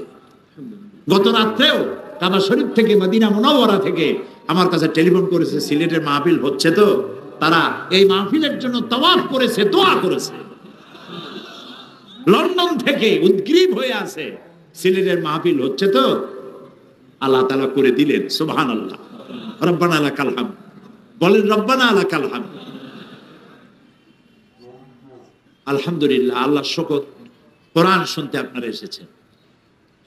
আমার ধারণা ছিল যে সিলেটে তো প্রত্যেক বছর আমি 2 দিন অথবা খুব বেশি টাইট প্রোগ্রাম হলে 1 দিন থাকি, আর বেশি 2 দিন থাকি, 3 দিন তো থাকিই না। প্রথম দিন লোক বোধহয় কম হবে। আমি আপনাদের অত্যন্ত প্রিয় নেতা ডক্টর শফিকুর রহমান সাহেবকে বলতেছিলাম যে প্রথম দিন লোক বোধহয় কম হতে পারে।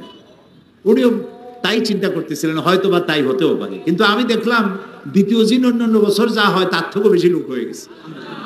আলহামদুলিল্লাহ, আলহামদুলিল্লাহ বলেন না। আল্লাহ তাআলা, আরে ভাই আমি দেখতে বলিনি, আমার কথাটা তো বিশ্বাস করেন। আমি সিদ্ধান্ত নিয়েছি, কথাবার্তা চিন্তা করেছি কোথা থেকে আলোচনা করব।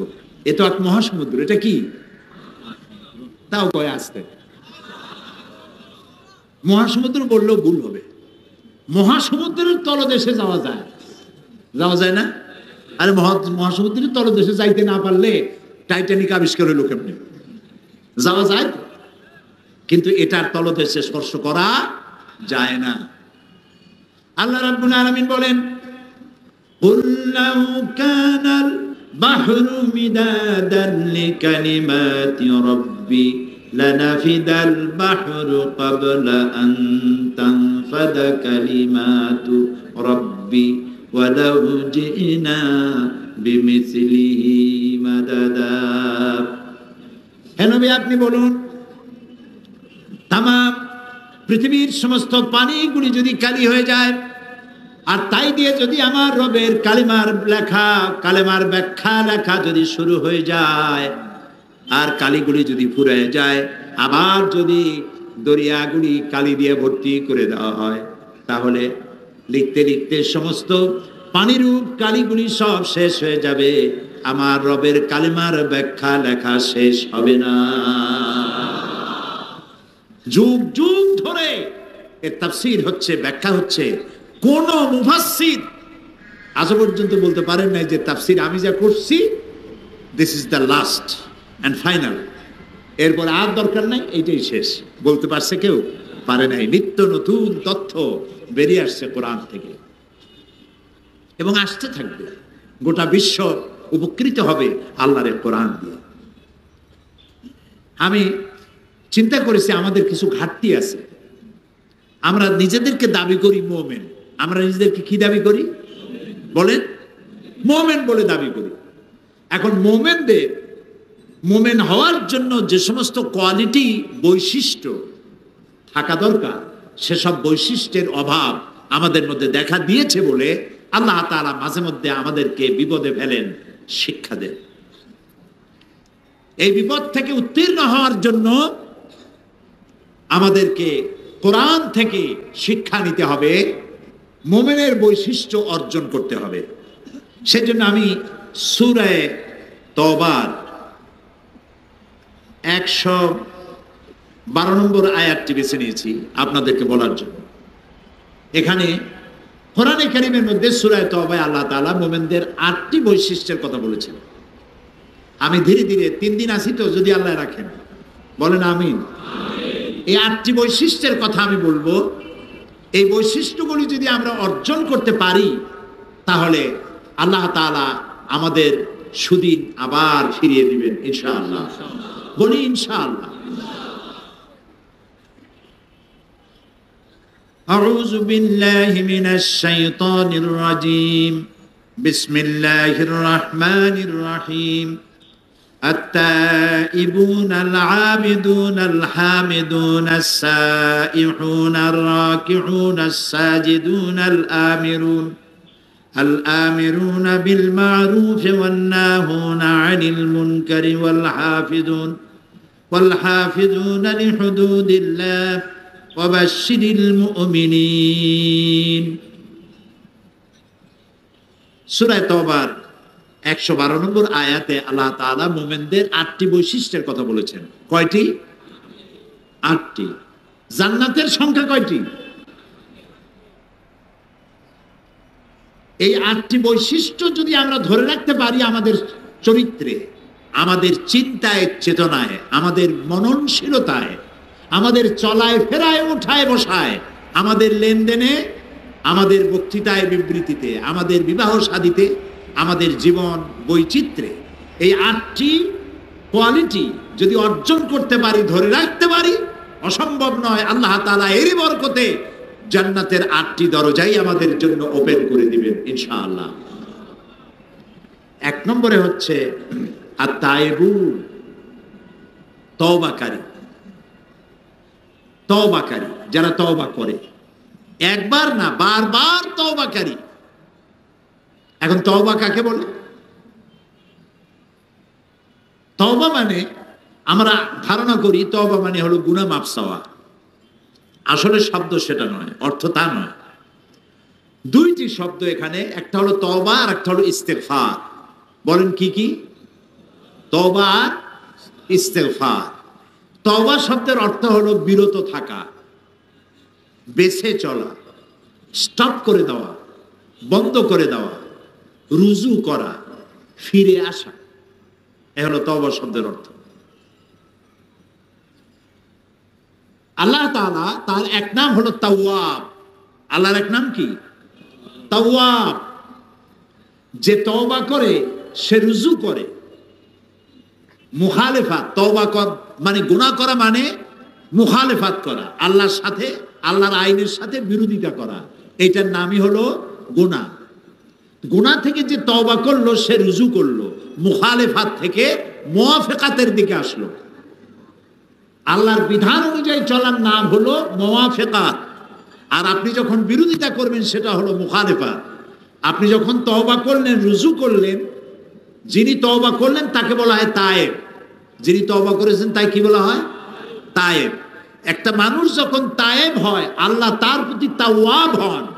ও লোকটা যখন রুজু করলো, আল্লাহ তখন তার দিকে ফিরে এলেন। এই জন্য হাদিসে কুদসির ভিতরে আছে যে বান্দা যদি আমার দিকে 1 বিঘাত আগায়, আমার রহমত তার দিকে 1 হাত আগায়। বান্দা যদি আমার দিকে হেঁটে আসে, আমার রহমত বান্দার দিকে দৌড়ে যায়। ইয়া আইয়ুহাল্লাযীনা আমানু তুবু ইলাল্লাহি জামিআ। হে বিশ্বাসীরা, তোমরা সবাই আল্লাহর কাছে তওবা করো, ফিরে আসো। যে সব গুনাহ করেছো, গুনাহ থেকে ফিরে আসো, তওবা করো। আল্লাহ তাআলা এমন নন যে মানুষ গুনাহ করলে পরে তাকে শাস্তি দেবেনি। যদি তওবা করে আল্লাহ তার গুনাহ মাফ করে দেন। সুবহানাল্লাহ। শয়তান যখন আল্লাহর কাছ থেকে ফিরে এলো কোন অপরাধে? কয়টা গুনাহ করেছিল শয়তান?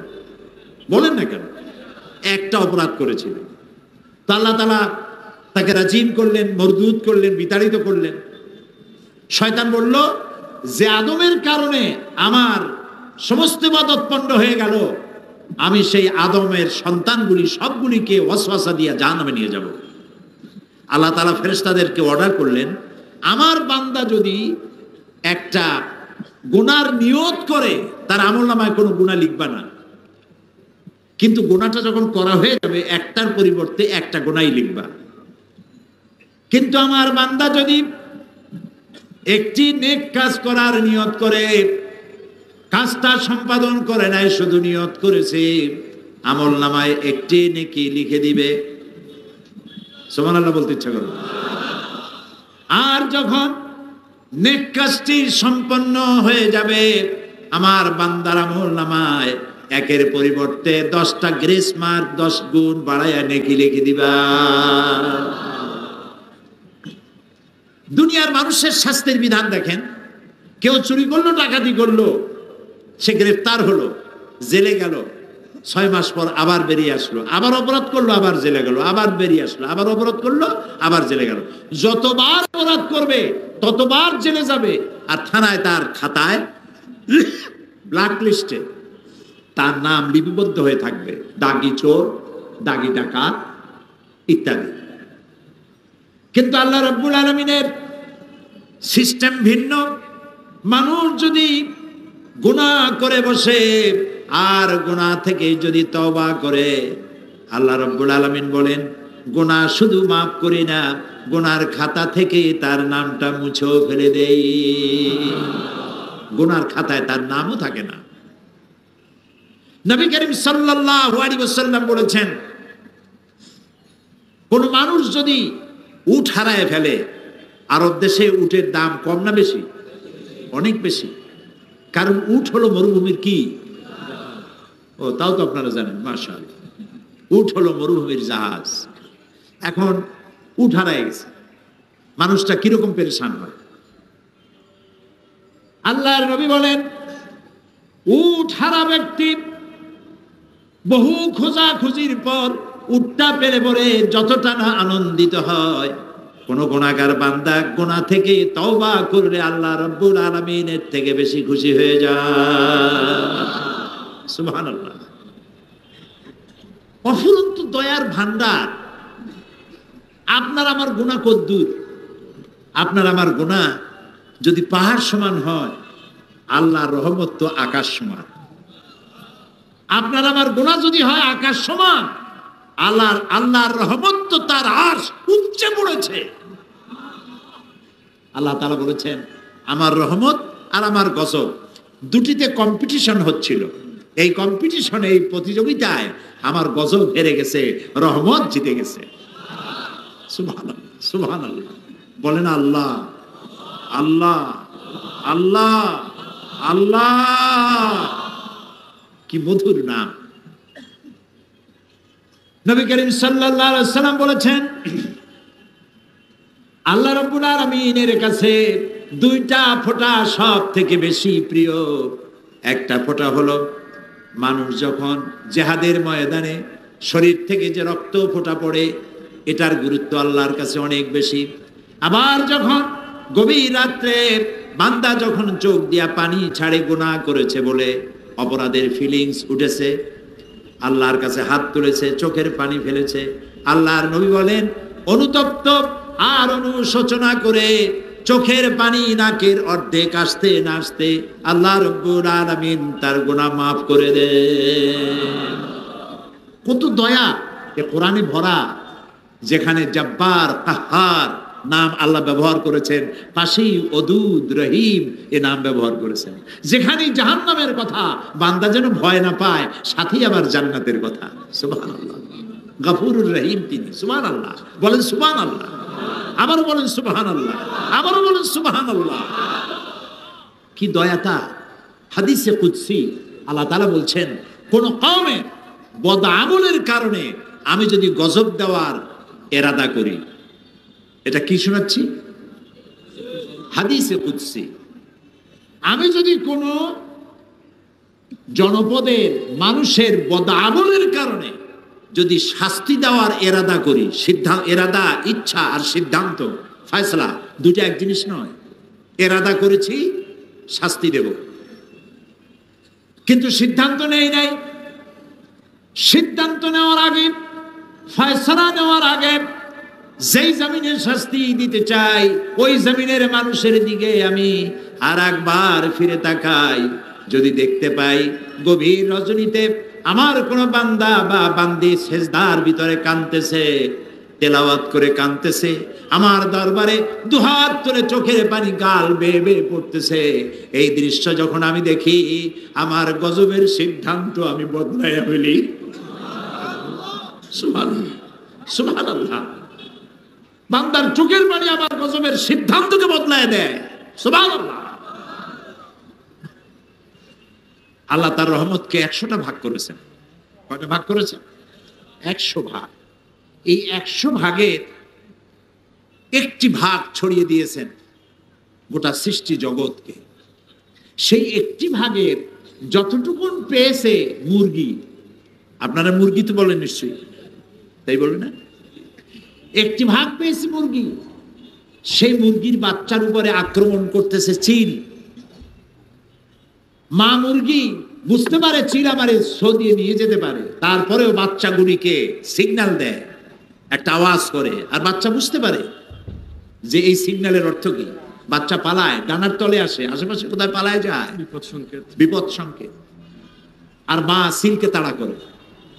পাতিশিয়াল আসছে বাচ্চা নেওয়ার জন্য। পাতিশিয়াল বলেন তো, এই পাতিশিয়াল আসছে, পাতিশিয়ালের উপর ঝাঁপায় পড়ে।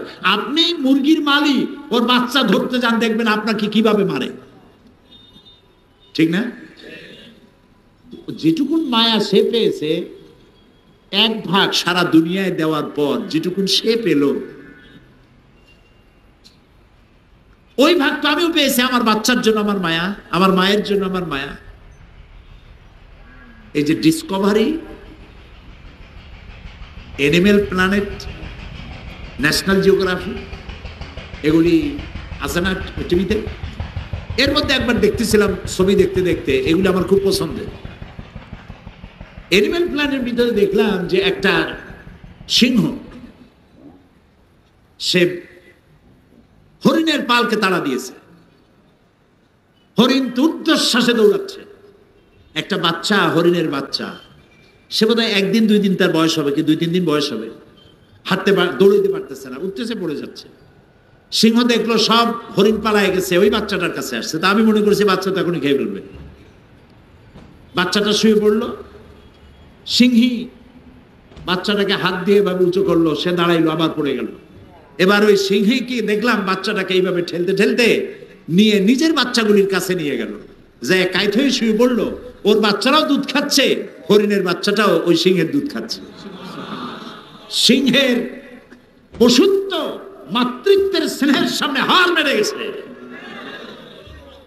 100 ভাগের 1 ভাগের কতটুকুন পায়া সিংহ তার পশুত্ব ভুলে গেছে, হিংস্র ভাব ভুলে গেছে। এখন চিন্তা করুন তো, 1 ভাগের অতটুকুন পায়া যদি এই অবস্থা হয় সৃষ্টির, তাহলে 99 ভাগ যিনি নিজের ভিতরে রিজার্ভ রেখেছে বান্দার জন্য, তার কত মায়া। বান্দা গুনাহ করতেই পারে, 1000 বার পারে। আল্লাহ তাআলা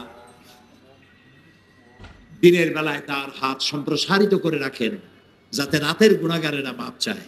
হাদিস, কিয়ামত পর্যন্ত আল্লাহ তাআলা দিনের বেলায় তার রহমতের হাত প্রসারিত করে রাখেন যাতে রাতে যারা গুনাহ করছে তারা যেন মাপ চেয়ে নেয়। আবার রাতের বেলায় 2 হাত প্রসারিত করে রাখেন যাতে করে দিনের গুনাহগারেরা রাতের বেলায় উঠে চোখের পানি ফেলে গুনাহ মাপ চায়। সূর্য যতক্ষণ পশ্চিম দিগন্ত থেকে উদিত না হচ্ছে ততদিন পর্যন্ত আল্লাহ তাআলা তার রহমতের হাত বিস্তার করে রাখবেন। আর তাইবু, বেশি করে তওবা করো, গুনাহ মাপ চাও আল্লাহর কাছে। গুনাহ মাফ করার ক্ষমতা কারো নাই। গুনাহ মাফ করতে কে পারে? সবাই বলে, ওয়াইজা ফাআলু ফাহিশাতান আও যালামু আনফুসাহুম যাকারুল্লাহ। যখন কোনো মানুষ গুনাহ করে, ওয়াইজা ফাআলু ফাহিশাতান, কোনো অশ্লীল কাজ করে বসলো, আও যালামু আনফুসাহুম, অথবা নিজের নফসের উপরে জুলম করেছে, অত্যাচার করেছে, গুনাহ করেছে, যাকারুল্লাহ, তখন তার স্মরণ হলো, আহারে আমার তো আল্লাহ আছে। সুবহানাল্লাহ, বলেন না সুবহানাল্লাহ। আহারে আমি তো গুনাহ করে ফেলছি, আমি তো মানুষের মতো কাম করি নাই, আমি তো পশুর মতো কাম করেছি। করে না মানুষে? কি কি করে তো বলার দরকার নেই, আপনি বুঝিয়ে নেন। তা আমি তো পশুর মতো কাম করে ফেলেছি, আমি তো অন্যায় করে ফেলেছি। যাকারুল্লাহ, আল্লাহর কথা তার স্মরণ হলো, ফাস্তাগফারু, তখন সে আল্লাহর কাছে ক্ষমা চাইল। আল্লাহ তাআলা বলছেন, গুনাহ করছে বান্দা, আর যখন বুঝলো তার একজন রব আছে, তার কাছে জবাবদিহি করতে হবে, সে গুনার জন্য অনুশোচনা করলো, চোখের পানি ফেললো, আমাকে ক্ষমাশীল হিসাবে বান্দা আমাকে কাছে পাবে। সুবহানাল্লাহ, সুবহানাল্লাহ, সুবহানাল্লাহ। আল্লাহ তাআলা বলছেন, ইয়া আইয়ুহাল্লাযীনা আমানু তুবু ইলাল্লাহি তাওবাতান নাসুহা। তাওবা নাসুহা করো। তাওবা নাসুহাটা কি? তাওবা নাসুহাটা হচ্ছে এমন তওবা হবে যে তওবাটা, গুনাহ দুই প্রকারের হয়, একটা হয় আল্লাহর সাথে আর একটা হয় বান্দার সাথে। গুনাহ কয় রকম হয়? দুই রকম, একটা আল্লাহর সাথে আর একটা বান্দার সাথে। তো আল্লাহর সাথে যে গুনাহটা হবে সেজন্য আল্লাহর কাছে ক্ষমা চাইতে হবে, এই গুনাহ আর করবো না, আল্লাহ তুমি মাফ করে দাও। আর বান্দার সাথে যে গুনাহটা হবে, সেই গুনাহটা যার সাথে হয়েছে, কারো হক নষ্ট করেছেন, আইল কি বলে, কেলানি, ঠেলানি, আইল ঠেলানি করছেন, তারপরে সুদ খেয়েছেন, ঘুষ খাইছেন, যারটা তারে ফিরাই দিতে হবে, যারটা তারে ফিরাই দিতে হবে। ঘুষ তো জন্মের খাওয়া খায়, এই ভোট দিতে গিয়েও টাকা খাই ভোট দিছে। একজন আমাকে বলতেছে যে আমি তো কিছু টাকা নিয়ে ফেলাইছি একজনের কাছ থেকে। তা বললাম যে ভোট তো তুমি দিবা, তা টাকা নিয়ে দিলা কেন, টাকা খাইলা কেন, নিলা কেন? কই হুজুর, টাকা বড় ভিটামিন যুক্ত জিনিস, এই ভিটামিন যুক্ত জিনিস বেশি খাইলে পরে সমস্যা আছে। এই টাকাগুলো ফেরত দেওয়া লাগবে, যার কাছ থেকে নিয়েছেন তাকে ফেরত দিতে হবে। যতক্ষণ না যে বান্দার হক নষ্ট করেছেন সেই বান্দার হক যতক্ষণ না তার কাছে ফেরত না দিবেন, ক্ষমা না চাইবেন, তিনি যতক্ষণ ক্ষমা না করবেন, আল্লাহ এত মহা শক্তিধর, আল্লাহ রাব্বুল আলামিন এই অপরাধ ক্ষমা করবেন না, করবেন না, করবেন না। নবী করিম সাল্লাল্লাহু আলাইহি ওয়াসাল্লাম বলেছেন, আতাদরুনা মাল মুফলিস, তোমরা কি জানো অসহায় দরিদ্রকে? সাহাবীরা বলেন, হ্যাঁ জানি। কে? বলল যে যার উট নাই, ভেড়া নাই, গরু নাই, ছাগল নাই, বাড়ি নাই, ঘর নাই, এই তো গরিব। রাসূলুল্লাহ বললেন, এই অর্থে আমি বলি নেই। মুফলিস অসহায়, গরিব, দরিদ্র, নিঃস্ব ওই ব্যক্তি হবে কিয়ামতের দিন যে অনেক নামাজ, রোজা, তাহাজ্জুদ ইত্যাদি নিয়ে আল্লাহর দরবারে হাজির হবে, জান্নাতে যাওয়ার মতো সব তার আছে। এমন সময় দেখা যাবে লাইন দেওয়া লোক দাঁড়ান, একজন এসে বলবে আল্লাহ তাআলা আমি তার কাছে এত টাকা পাবো, আর একজনে বলবে আমার জমিন উল্টাই দিছে, আইল ঠেলছে, আইল কি ঠেলুনি করছে, আইল ঠেলিছে, আইল ঠেলে। আর একজনে বলবে ঘুষ খাইছে, আর একজনে বলবে তারে ভোট দিই নাই, এই জন্য আমার ঠ্যাং ভাঙ্গি হাতে ধরাই দিছে।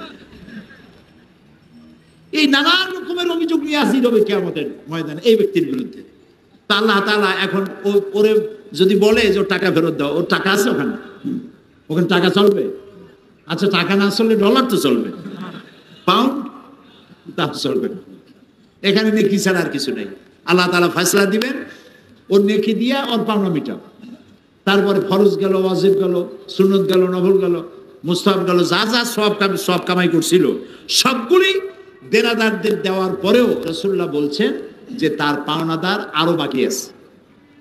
তখন আল্লাহ তাআলা ফয়সালা করবেন, ওদের পাপ এর মাথায় দিয়ে একে জাহান্নামে পাঠিয়ে দাও। বলেন নাউযু বিল্লাহি মিন যালিক। এটা হলো মুফলিস, এটা হলো অসহায়। এর থেকে দরিদ্র, এর থেকে অসহায় আর কেউ হতে পারে না। আল্লাহ আমাদেরকে মাফ করুন, আমরা বলি আমিন। এই যে কাবা শরীফ তওয়াফ করে আপনারা গেছেন না? আপনাদের তো অনেক পয়সা, সিলেটের মানুষের আলহামদুলিল্লাহ। যারা যান নাই যাবেন, যাবেন। আল্লাহ যাওয়ার তৌফিক দিন, বলেন আমিন, বলেন সবাই আমিন। কাবা শরীফের মজাই আলাদা, সুবহানাল্লাহ। একটি কালো ঘর, কোন শৈল্পিক সৌন্দর্য কাবা শরীফের নাই, কালো পাথর, কালো চাদর দিয়ে ঢাকা। কিন্তু আমি যতবার দেখি আমার কাছে মনে হয় যেন সারা দুনিয়ার সব সৌন্দর্য দিয়ে এই ঘরটা তৈরি করা হয়েছে, চোখ ফিরানো যায় না। এখানে তওয়াফের মধ্যে মানুষ যখন তওয়াফ করে ষষ্ঠ চক্করে একটা দোয়া আছে, আল্লাহুম্মা ইন্না আলাইয়া হুকুকান কাসীরান ফীমা বাইনি ওয়া বাইনাক। আয় আল্লাহ তাআলা, তোমার সাথে আর আমার সাথে আর তোমার বান্দার সাথে আর আমার সাথে কিছু দেনা পাওনা আছে। এই দেনা পাওনাগুলি কিভাবে শোধ হবে? তো তোমার কাছে আমার কাছে তোমার যা দেনা ছিল, আমি তো তোমার বান্দা, আমি তোমার গোলাম, আমার কাছে তোমার যা দেনা ছিল তুমি সব শোধ করেছো। সুবহানাল্লাহ বলে। আমি চোখ চাই নাই, একটার জায়গায় দুইটা চোখ দিছো, দুইটা কান দিছো, হাত দিছো, যৌবন দিছো, পাও দিছো, সন্তান দিছো, জায়গা দিছো, বাড়ি দিছো, টাকা দিছো, গাড়ি দিছো, কি দেও নাই? আমাকে সৃষ্টি করার পর সমস্ত দেনা, আমাকে দেওয়ার দেনাগুলি সব তুমি শোধ করেছো, কিন্তু তোমার কোনো দেনা আমি পরিশোধ করতে পারিনি, আমি তোমার কাছে ঋণী হয়ে আছি। এক। দুই নম্বরে, তোমার বান্দার সাথেও আমার অনেক দেনা পাওনা আছে। তোমার বান্দার কাছে যে আমার যে দেনা পাওনা আছে, ওই দেনা পাওনাগুলি আমি যেন শোধ করতে পারি, সে তৌফিক তোমার কাছে কামনা করি।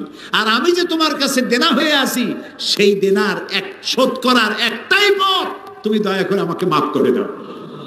ওয়াদখিলনাল জান্নাতা বিগাইরি হিসাব ওয়াদখিলনাল জান্নাতা মাল আবরার। আল্লাহ, তোমার নেককার বান্দাদের সাথে আমাকে তোমার জান্নাত দিও, আর আমার কাছে তুমি হিসাব চাইও না। বলেন আমিন, বলেন আমিন, আবারও বলেন আমিন। বিশ্বাস করুন, আল্লাহ যদি কিয়ামতে কাউকে হিসাবের জন্য ধরেন, এক পাও নড়তে পারবে না, কেউ এক পাও নড়তে পারবে না। প্রশ্ন হবে, যৌবন কাটাইছো কোন পথে? জবাব দেওয়ার পথ রাখিনি। প্রশ্ন হবে, টাকা পয়সা কামাইছো কোন রাস্তায়? জবাব দেওয়ার রাস্তা রাখিনি। খরচ করেছো কোন পথে? জবাব দেওয়ার পথ রাখিনি। দিন শিখেছো যা, জ্ঞান অর্জন করেছো যা, বিতরণ করেছো কতটা, আমল করেছো কতটা, জবাবের পথ রাখি নেই। সুতরাং একটাই পথ আছে, আল্লাহুম্মা হাসিবনি হিসাবান ইয়াসীরা। আল্লাহ তাআলা আমার হিসাবটাকে সহজ করো। শিখাইছেন কে? রাসূলুল্লাহ। কে শিখাইছেন? রাসূলুল্লাহ। আল্লাহর কাছে দোয়া করো, আল্লাহ তুমি আমার হিসাবকে সহজ করো। সাহাবায়ে কেরাম প্রশ্ন করেছেন, ইয়া রাসূলুল্লাহ, সহজ হিসাবটা কেমন? নবী করিম সাল্লাল্লাহু আলাইহি ওয়াসাল্লাম বলেছেন, সহজ হিসাব হচ্ছে আল্লাহ যাকে মাফ করতে চাইবেন, এটা মনে রাখবেন, হিসাবের জন্য যারাকে ধরা হবে জাহান্নাম ছাড়া রাস্তা নেই। আর যাকে আল্লাহ মাফ করতে চাইবেন তাকে একটি পর্দার আড়ালে নিয়ে যাবেন। প্রশ্ন করবেন, বান্দা এই গুনাহ করছিলি? গুনার নাম নিয়ে জিজ্ঞেস করবেন। ইন্না লিল্লাহি ওয়া ইন্না ইলাইহি রাজিউন। কে জিজ্ঞেস করবেন? আমার মালিক। বলেন, কে জিজ্ঞেস করবেন? আমার মালিক, আমার রব, আকাশ আর জমিনের একচ্ছত্র মালিক। তার সামনে উপস্থিত হতে হবে। ফারদান, একা একই, মিছিল করে যাওয়া যাবে না, একা একা। আল্লাহ জিজ্ঞেস করবেন, এই পাপ করছো? তখন কলজা গলার কাছে চলে আসবে, আরো কয়েকবার মূর্তি ইচ্ছা করবে, লজ্জা ভয়তে আবার মূর্তি ইচ্ছা করবে, কিন্তু মৃত্যু তো আর হবে না। বান্দা বলবে, আল্লাহ করে ফেলেছি, আমি করে ফেলেছি, আমি তোমার কাছে ক্ষমা চাই। আল্লাহর নবী বলেন, বান্দা যখন কাঁদতে থাকবে, ফোপাতে থাকবে, কাঁদতে থাকবে, আর ক্ষমা চাইতে থাকবে, আল্লাহ রাব্বুল আলামিন বলবেন, বান্দারে আমি তোমাকে ক্ষমা করে দিলাম, আমার জান্নাতে চলে যাও। আল্লাহুম্মা হাসিবনি হিসাবান ইয়াসীরা। আল্লাহ তাআলা বলেন, আল্লাহুম্মা হাসিবনি হিসাবান ইয়াসীরা। আল্লাহ তাআলা আমার হিসাবকে সহজ করো। আল্লাহর কাছে কানবেন, দোয়া চাইবেন, আল্লাহ তাআলা হিসাবকে সহজ করে দিবেন কিয়ামতের দিন। অপরাধ প্রবণতা কমাতে হবে, তওবা করতে হবে সব জিনিস থেকে। যারা ব্যবসা করেন, ওজনে কম দিবেন না, খাদ্যে ভেজাল দিবেন না, মিথ্যা কথা বলবেন না।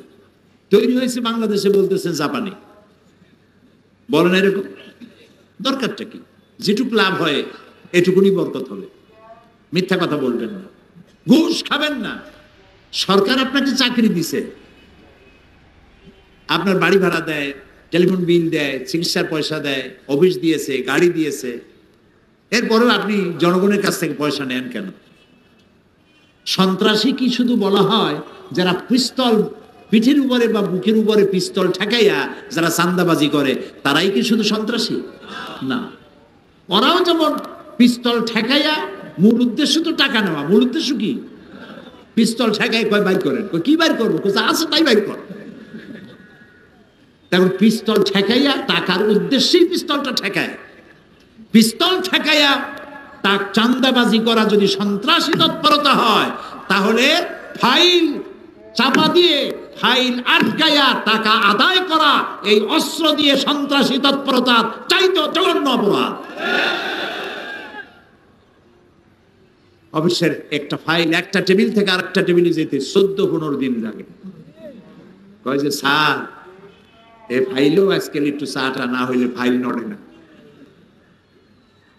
সব জায়গায় পয়সা, হারাম, আপনি হারাম খাচ্ছেন, হারাম টাকা দিয়ে আপনার গায়ের রক্ত তৈরি হচ্ছে, আপনার বাচ্চা পয়দা হচ্ছে, হারাম পয়দা হচ্ছে।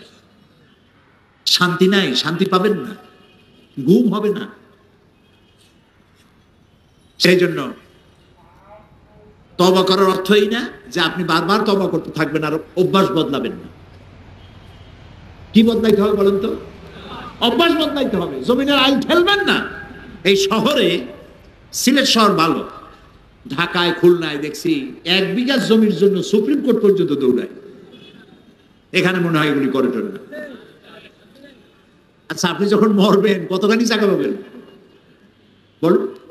3.5 বিঘা জায়গা পাবেন, আর 1 বিঘা জায়গার জন্য সুপ্রিম কোর্ট পর্যন্ত দৌড়াইতেছেন, খুনাখুনি করতেছেন।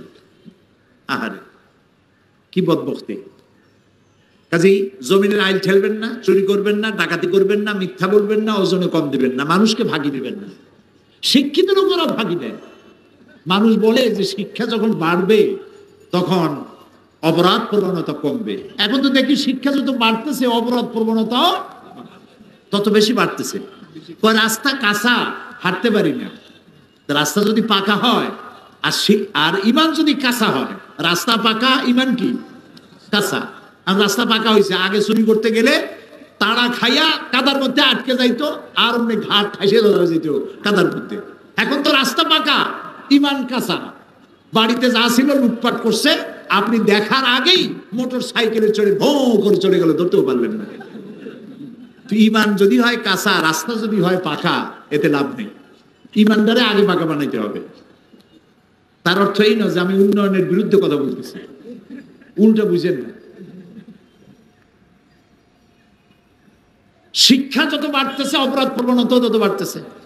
আপনি স্কুলে দেখেন, এই যে এখন যে নার্সারি স্কুল আছে না, নার্সারি প্লে গ্রুপ, এতটুকুন বাচ্চা, তার বই এতগুলো, বাচ্চার চাইতে বইয়ের ওজন বেশি। ওগুলোর জন্য আবার বাড়িতে প্রাইভেট মাস্টার রাখতে হয়। কথা পড়ে, কাগজ উল্টাবে কেমনে, পেন্সিল ধরবে কেমনে, ওটার জন্য প্রাইভেট মাস্টার 3000 টাকা দিতে হবে তাকে। আমরা তো যখন ছোটবেলায় পড়াশোনা করেছি, ছোটবেলা বা যদ্দূর পড়ছি, প্রাইভেট মাস্টার কারে বলে আমরা চিনি না। আপনারা চিনতেন? আমাদের কোনো দরকার হয়নি, আর বুঝি নেই প্রাইভেট মাস্টার লাগবে কোন কামে। তো প্রাইভেট মাস্টার লাগতেছে কেন? এই জন্য লাগতেছে যে স্কুলে যে টিচার শিক্ষকতা করতেছেন তিনি পাঠদান সঠিকভাবে করছেন না। যদি পাঠদান সঠিকভাবে করতেন তাহলে প্রাইভেট টিচার রেখে যারা সরকারি চাকরি করে, মধ্যবিত্ত লোক, তাদের বাজারের টাকা কমাইয়া কমাইয়া আপনারে পয়সা দিয়া এইভাবে করে ছেলেমেয়েরা লেখাপড়া শিক্ষার দরকার ছিল না। তাহলে আপনি স্কুলে ভাগি দিচ্ছেন, আপনি কলেজে ভাগি দিচ্ছেন, ইউনিভার্সিটিতে ভাগি দিচ্ছেন, ঠিক মতো পড়াচ্ছেন না। হসপিটালের চিকিৎসা যদি সঠিকভাবে হতো তাহলে প্রাইভেট ক্লিনিকের দরকার হতো না। যে দুইটা জিনিস সব থেকে নন প্রফিটেবল হওয়া উচিত ছিল, সেই দুইটা জিনিস সব থেকে বেশি প্রফিটেবল হয়েছে, একটা এডুকেশন আর একটা ট্রিটমেন্ট। আবার ছাত্র ভর্তি করতে যাবেন, সেখানে যুদ্ধ রীতিমতো, ডোনেশন দিতে হবে, চাঁদা নেবে, ওটা সুন্দর নাম রাখছে ডোনেশন। জি, ঘুষ বলা নিষেধ, ওটা ঘুষ না, এটা হচ্ছে বকশিস। তা আবার রোজার দিন একজনের ঘুষ খাওয়ার অভ্যাস, তো টাকা নিয়ে গেছে একজনের, স্যার এই যে আরে বেটা রোজার দিন তুমি এইটা আমার হাতে দাও, বেয়াদব। স্যার আপনি এটা ছাড়া তো কাজ করবেন না বলেছেন। কয়েকটা রোজা রেখে হাতে করে নেওয়া যায়? এই ড্রয়ার খুলে ড্রয়ারের মধ্যে ধুয়ে যায়। অভ্যাস না বদলান আর যদি খালি কান্দাকাটি করেন আল্লাহ মাফ করো মাফ করো, কিছু হবে না। খামো খাই। অভ্যাস বদলাইতে হবে, জীবনটারে বদলাইতে হবে। জীবনটারে কি করতে হবে?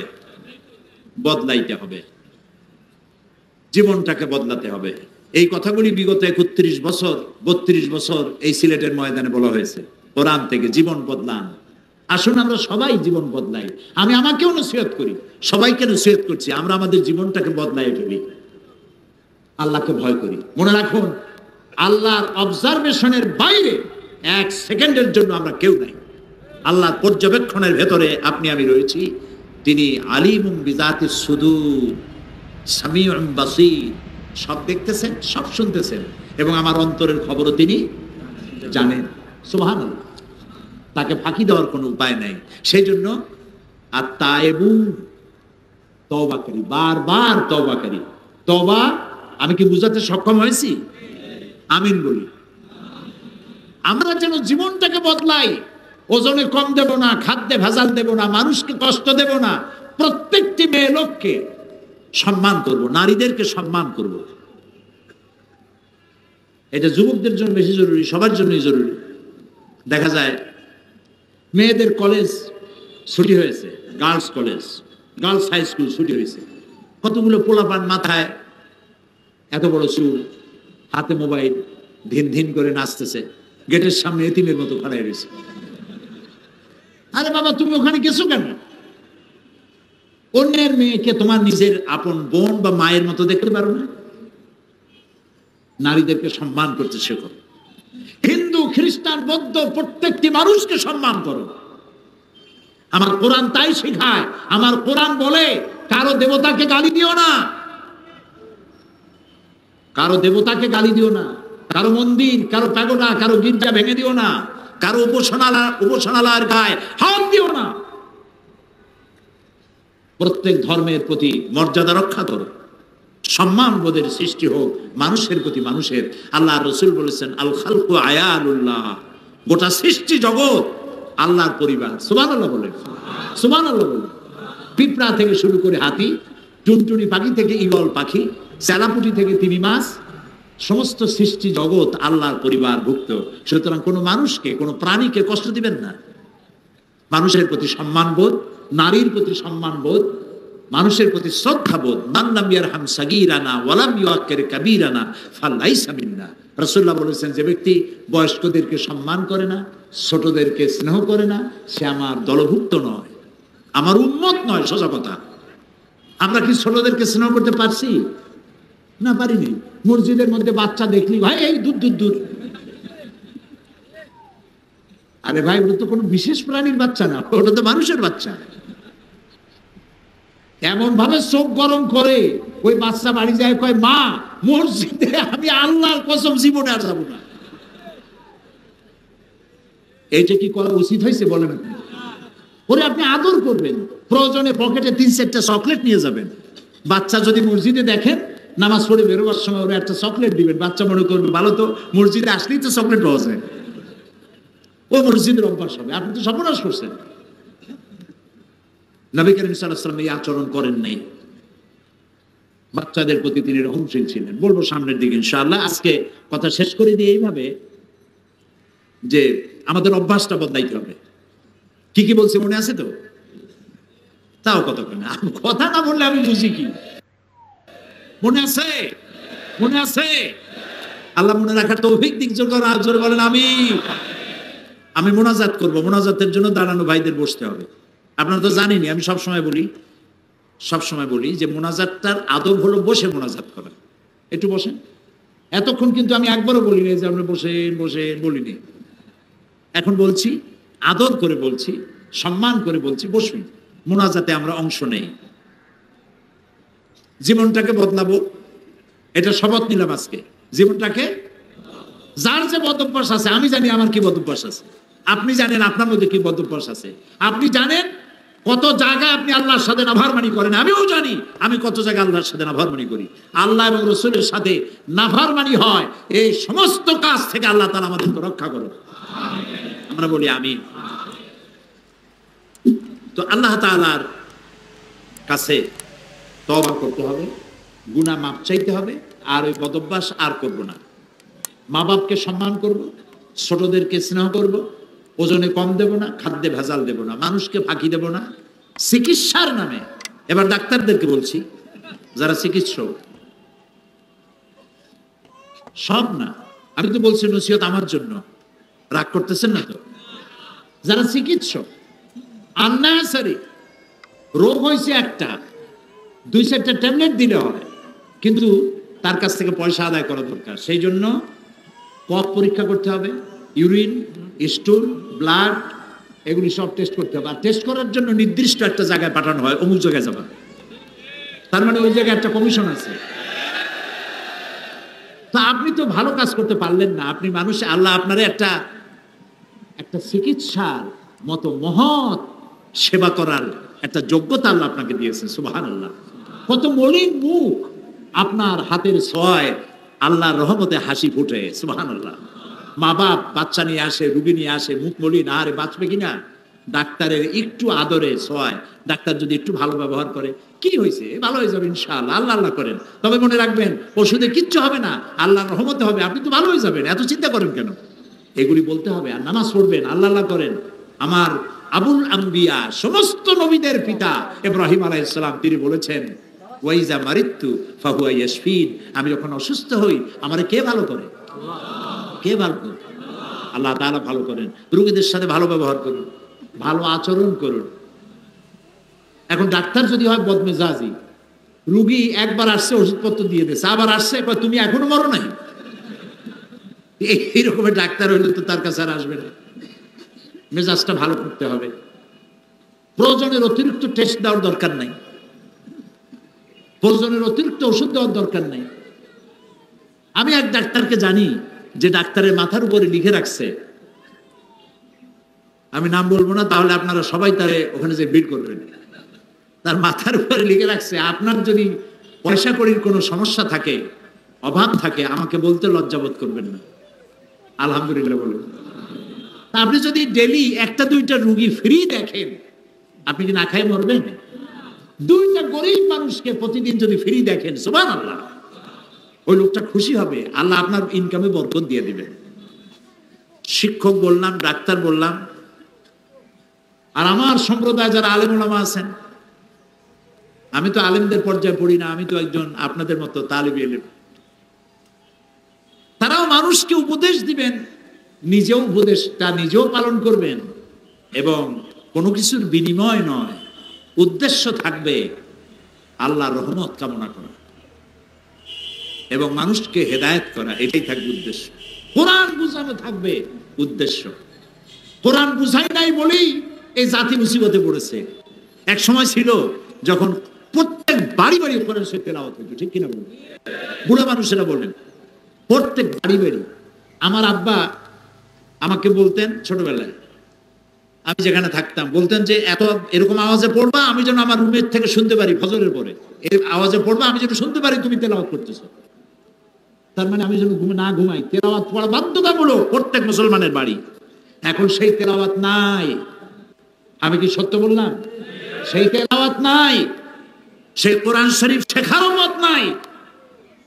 রাত 12টা 1টা 2টা পর্যন্ত ডিশ অ্যান্টিনার মাধ্যমে টিভি দেখা, বাচ্চা ঘুমায় পড়ে। আর সকালবেলা উঠেই যত প্লে গ্রুপ, নার্সারি গ্রুপের ছাত্র আছে, সকাল 6:30টায় 7টার সময় স্কুল, বড়দের ক্লাস 11টায়, ছোটদের ক্লাস সকাল 7টায়। বাচ্চা কাঁদতে কাঁদতে স্কুলে যায়, তার মানে সেজন্য কোরআন শরীফ পড়ার সময় না পায়।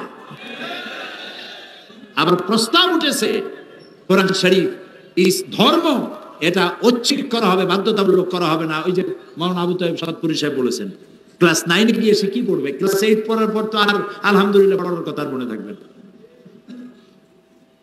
তো মরার সময় মানুষ যখন মরবে, তখন কোরআন শরীফ পড়ার জন্য মৌলবীদের ডাকা হয়। ছেলেটি কি ডাকে? ডাকে। মৌলবী সাহেবরা ওই মরা লাশের পাশে গিয়ে কোরআন শরীফ পড়ে। আপনি আমারে বুঝান, এই মরা মানুষটা কি শুনতেছে তেলাওয়াত? শুনতেছে? কোরআন কি বলে? কোরআন কি বলে?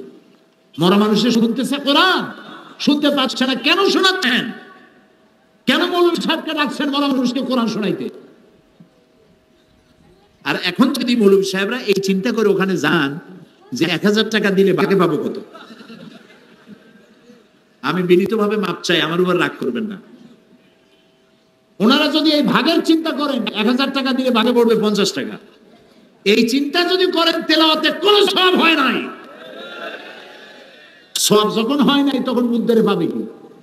এক মৌলভী সাহেবের দাওয়াত দিয়েছে এক জায়গায় মিলাদ শরীফ পড়বার জন্য। মিলাদ শরীফ পড়িয়া এরপরে তিনি দোয়া করতেছেন, আল্লাহ তাআলা এই যে মিলাদ শরীফ পড়লাম, আদম আলাইহিস সালামরে দাও, নূহ আলাইহিস সালামরে দাও, ইব্রাহিম আলাইহিস সালাম, সমস্ত নবীদের দাও, সাহাবীদের দাও, আলেমদের দাও, মুমিন মুমিনাত সবাইরে দাও, দিয়া তারপরে বাড়িওয়ালার বাপের নাম কইছে যে আল্লাহ তার বাপেরও দাও। এখন মিলাদ পড়া মোনাজাত শেষ, কই চিনি টিনি কই কোন কিছু খাওয়াবেন না? কই কি খাওয়াবো? এক খতম মৌলুদ শরীফ পড়ি আদম থেকে শুরু করে এই পর্যন্ত সবাইরে তুমি দিছো, আমার বাপে ভাগে পাইছে কি? কাজী যে সব বাজান তো দিছো ওইখানে যে খাও, আমি খাওয়াবো না। এখন কোরআন শরীফ নিজে শেখেন নাই, আহারে মরলে পরে কোরআন শুনিয়া লাভ নাই। রাসূলুল্লাহ বলেছেন, মুমূর্ষ অবস্থায় কোন মুমূর্ষ রোগীর পাশে বসে কেউ যদি সূরা ইয়াসিন পড়ে, আল্লাহ রাব্বুল আলামিন তার মৃত্যুর আযাবকে কমায় দিবেন। সেটা তো পড়লো না আপনার ছেলে, পড়তে তো জানে না, পড়ার নাই তো। ছেলে পড়তে জানে না, মেয়ে পড়তে জানে না, তারা কাঁদতেছে, ছেলেও কান্দে, মেয়েও কান্দে, বাপও কান্দে, মায়ও কান্দে, সবাই কান্দে, কান্দে লাভটা কি? কোনো লাভ নাই। আহারে জানাজা ওই কোরআন শরীফ পড়াইলেন তাও ভাড়া করিয়া, জানাজা পড়াইলেন একজন ইমাম সাহেবরে দিয়া, আপনার ছেলে আপনার জানাজাটাও পড়াইতে পারলো না। আপনি মুদ্দার ফাঁকি দিচ্ছেন, আপনিও ফাঁকিতে পড়ছেন। যত জানাজা পড়ছেন সমস্ত জানাজায় দোয়া জানেন না। কথা কি ঠিক বলছি? আল্লাহু আকবার বলার পরে, প্রথম আল্লাহু আকবার বলার পরে কি দোয়া করতে হয়, তারপরেরটা কি পড়তে হয়, তারপরেরটা কি পড়তে হয়? যদি বলি কয়জনে জানেন, হাত উঁচু করেন, তাহলে হাত কি কম উঠবে না বেশি উঠবে? কম উঠবে, সেই জন্য উঠাইতে বললাম না। আপনি মুদ্দারে ফাঁকি দিচ্ছেন না, এই ফাঁকিতে আপনি নিজেও পড়বেন, আপনার জানাজাও এরকম ফাঁকি মার্কা জানাজা হয়ে যাবে। নাউযুবিল্লাহি মিন যালিক। কোরআন শরীফ শিখুন, কোরআন শরীফ শিখুন, বাচ্চাদেরকে কোরআন শরীফ শিখান। আরো কত অবহেলা! ইংরেজি শিখায় যে মাস্টার, অঙ্ক শিখায় যে মাস্টার, সারেগামা পাদানিশা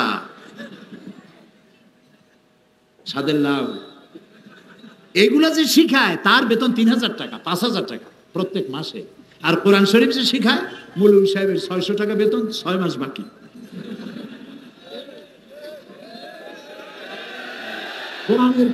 কোরআনের প্রতি এই অবহেলা যে জাতি করবে, ওই জাতির অগ্রগতি উন্নতি হবে না, হবে না, হবে না। যে টাকা দিয়া ইংরেজি মাস্টার আপনি রেখেছেন, ইতিহাস ভূগোল পড়াবার জন্য, কম্পিউটার শেখাবার জন্য যে টাকা দিয়ে মাস্টার রেখেছেন, সেই টাকা দিয়ে হুজুর রাখেন। আপনার ছেলেকে মেয়েকে কোরআন শিখান, আপনার কপাল ভালো হবে, পরিবারের কপাল ভালো হবে, গোটা সমাজের কপাল ভালো হবে, গোটা জাতির কপাল ভালো হবে। অমাবস্যার রজনী দূর হবে, পূর্ণিমার চাঁদ উদিত হয়ে গোটা বিশ্বকে করবে উদ্ভাসিত আলোয় আলোয়ময়। ওয়া আখির দাওয়ানা আলহামদুলিল্লাহি রাব্বিল আলামিন। বাকি কথা কালকে হবে আর পরশুদিন হবে ইনশাআল্লাহ। আল্লাহুম্মা আমিন। ربنا ظلمنا أنفسنا وإن لم تغفر لنا وترحمنا لنكونن من الخاسرين। আয় আল্লাহ তাআলা, হাজার হাজার মুসলমান নরনারী দীর্ঘ কয়েক বছর পরে এই সিলেটের ময়দানে কোরআনের মাহফিলে তোমার দরবারে হাত তুলেছি। মেহেরবানি করে আমাদের জিন্দেগির গুনাহ মাফ করে দাও রব্বুল আলামিন। আমাদের মা বাপ যাদের দুনিয়া থেকে বিদায় হয়ে গেছে, কবরগুলিকে জান্নাতের টুকরা বানায়া দাও। রব্বির হামহুমা কামা রব্বায়ানি সগীরা। সবাই পড়েন, রব্বির হামহুমা কামা রব্বায়ানি সগীরা। আয় আল্লাহ তাআলা, দীর্ঘ 2-3 বছর পর এই মাহফিলের আয়োজন এই ময়দানে যারা করলেন, আঞ্জুমানে খেদমতে কোরআন, আল্লাহ এর সাথে যারা জড়িত আছেন, আল্লাহ তাআলা তুমি মেহেরবানি করে তাদের জিন্দেগির গুনাহ মাফ করে দিও। কিয়ামতের দিন আল্লাহ তাআলা এই কোরআনের সুপারিশ তাদের নসিব করে দিও। আল্লাহ তাআলা তাম পৃথিবীতে মুসলমানেরা যত জায়গায় বিপদে আছে সমস্ত বিপদগ্রস্ত মুসলমানদেরকে আল্লাহ তুমি সাহায্য করো রব্বুল আলামিন। আমরা যারা তোমার দরবারে হাত তুলেছি, আমাদের স্ত্রী পুত্র পরিজন সবগুলিকে দিনদার ইমানদার নামাজি পরহেজগার বানায়া দাও। আয় আল্লাহ তাআলা আমাদের দেশ সহ তাম পৃথিবীতে মুসলমানেরা যত জায়গায় বিপদগ্রস্ত মজলুম, কথা বলতে পারে না, নজরবন্দি গৃহবন্দী, আল্লাহ দয়া করে তুমি তাদের সাহায্যকারী হয়ে যাও। ইসলামের বিরুদ্ধে যত ষড়যন্ত্র চলছে সমস্ত ষড়যন্ত্রের মোকাবেলায় আল্লাহ তুমি আমাদের শত্রু এবং আমরা এর মাঝখানে তোমার রহমত দিয়ে আমাদেরকে পর্দা দিয়ে ঢেকে রাখো। আল্লাহ তাআলা এই বিশাল মাহফিলের আয়োজন যারা করেছেন, প্যান্ডেল করেছেন, লাইট মাইক পোস্টারিং প্রচার ইত্যাদি যারাই শরীক হয়েছেন, যেসব সাংবাদিকরাও এসেছেন, আলেম ওলামা এসেছেন, আল্লাহ সকলকে জীবন বদলাবার তৌফিক দাও। আল্লাহ ওই রকমের দিন বদল চাই না যেই দিন বদলে সন্ত্রাসী তৎপরতা বেড়ে যায়, যেই দিন বদলের মাধ্যমে মানুষের ভাগ্যের সর্বনাশ হয়, এই দিন বদল চাই না। আল্লাহ আমাদের ভাগ্যের বদল চাই, আমাদের ভাগ্য বদলায় দাও, খারাপ থেকে ভালো ভাগ্য দান করো, খারাপ ভাগ্য থেকে সৌভাগ্য দান করো, বদ আমল থেকে নেক আমল দিয়ে আমাদের জীবনকে ভরে দাও। আগামীকাল এবং পরের দিন এ মাহফিল তোমার কুদরতি নিজাম দিয়ে তুমি পরিচালিত করে দিও, তোমার বান্দা বান্দীদেরকে আসার তৌফিক দিও। আর তো এখানে যারা কথা বলবেন তাদেরকে তোমার পক্ষ থেকে সেই কথাগুলি বলায়ও যে কথাগুলি বললে মানুষের হৃদয়ে দাগ কাটে এবং আমল করার সুযোগ পায়, বোঝা সহজ হয়, এভাবে বলার তৌফিক দিও।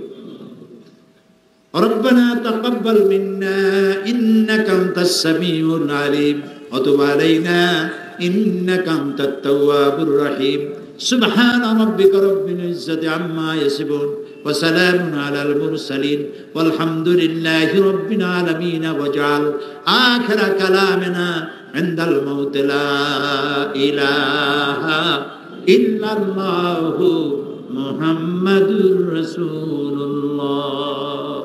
السلام عليكم।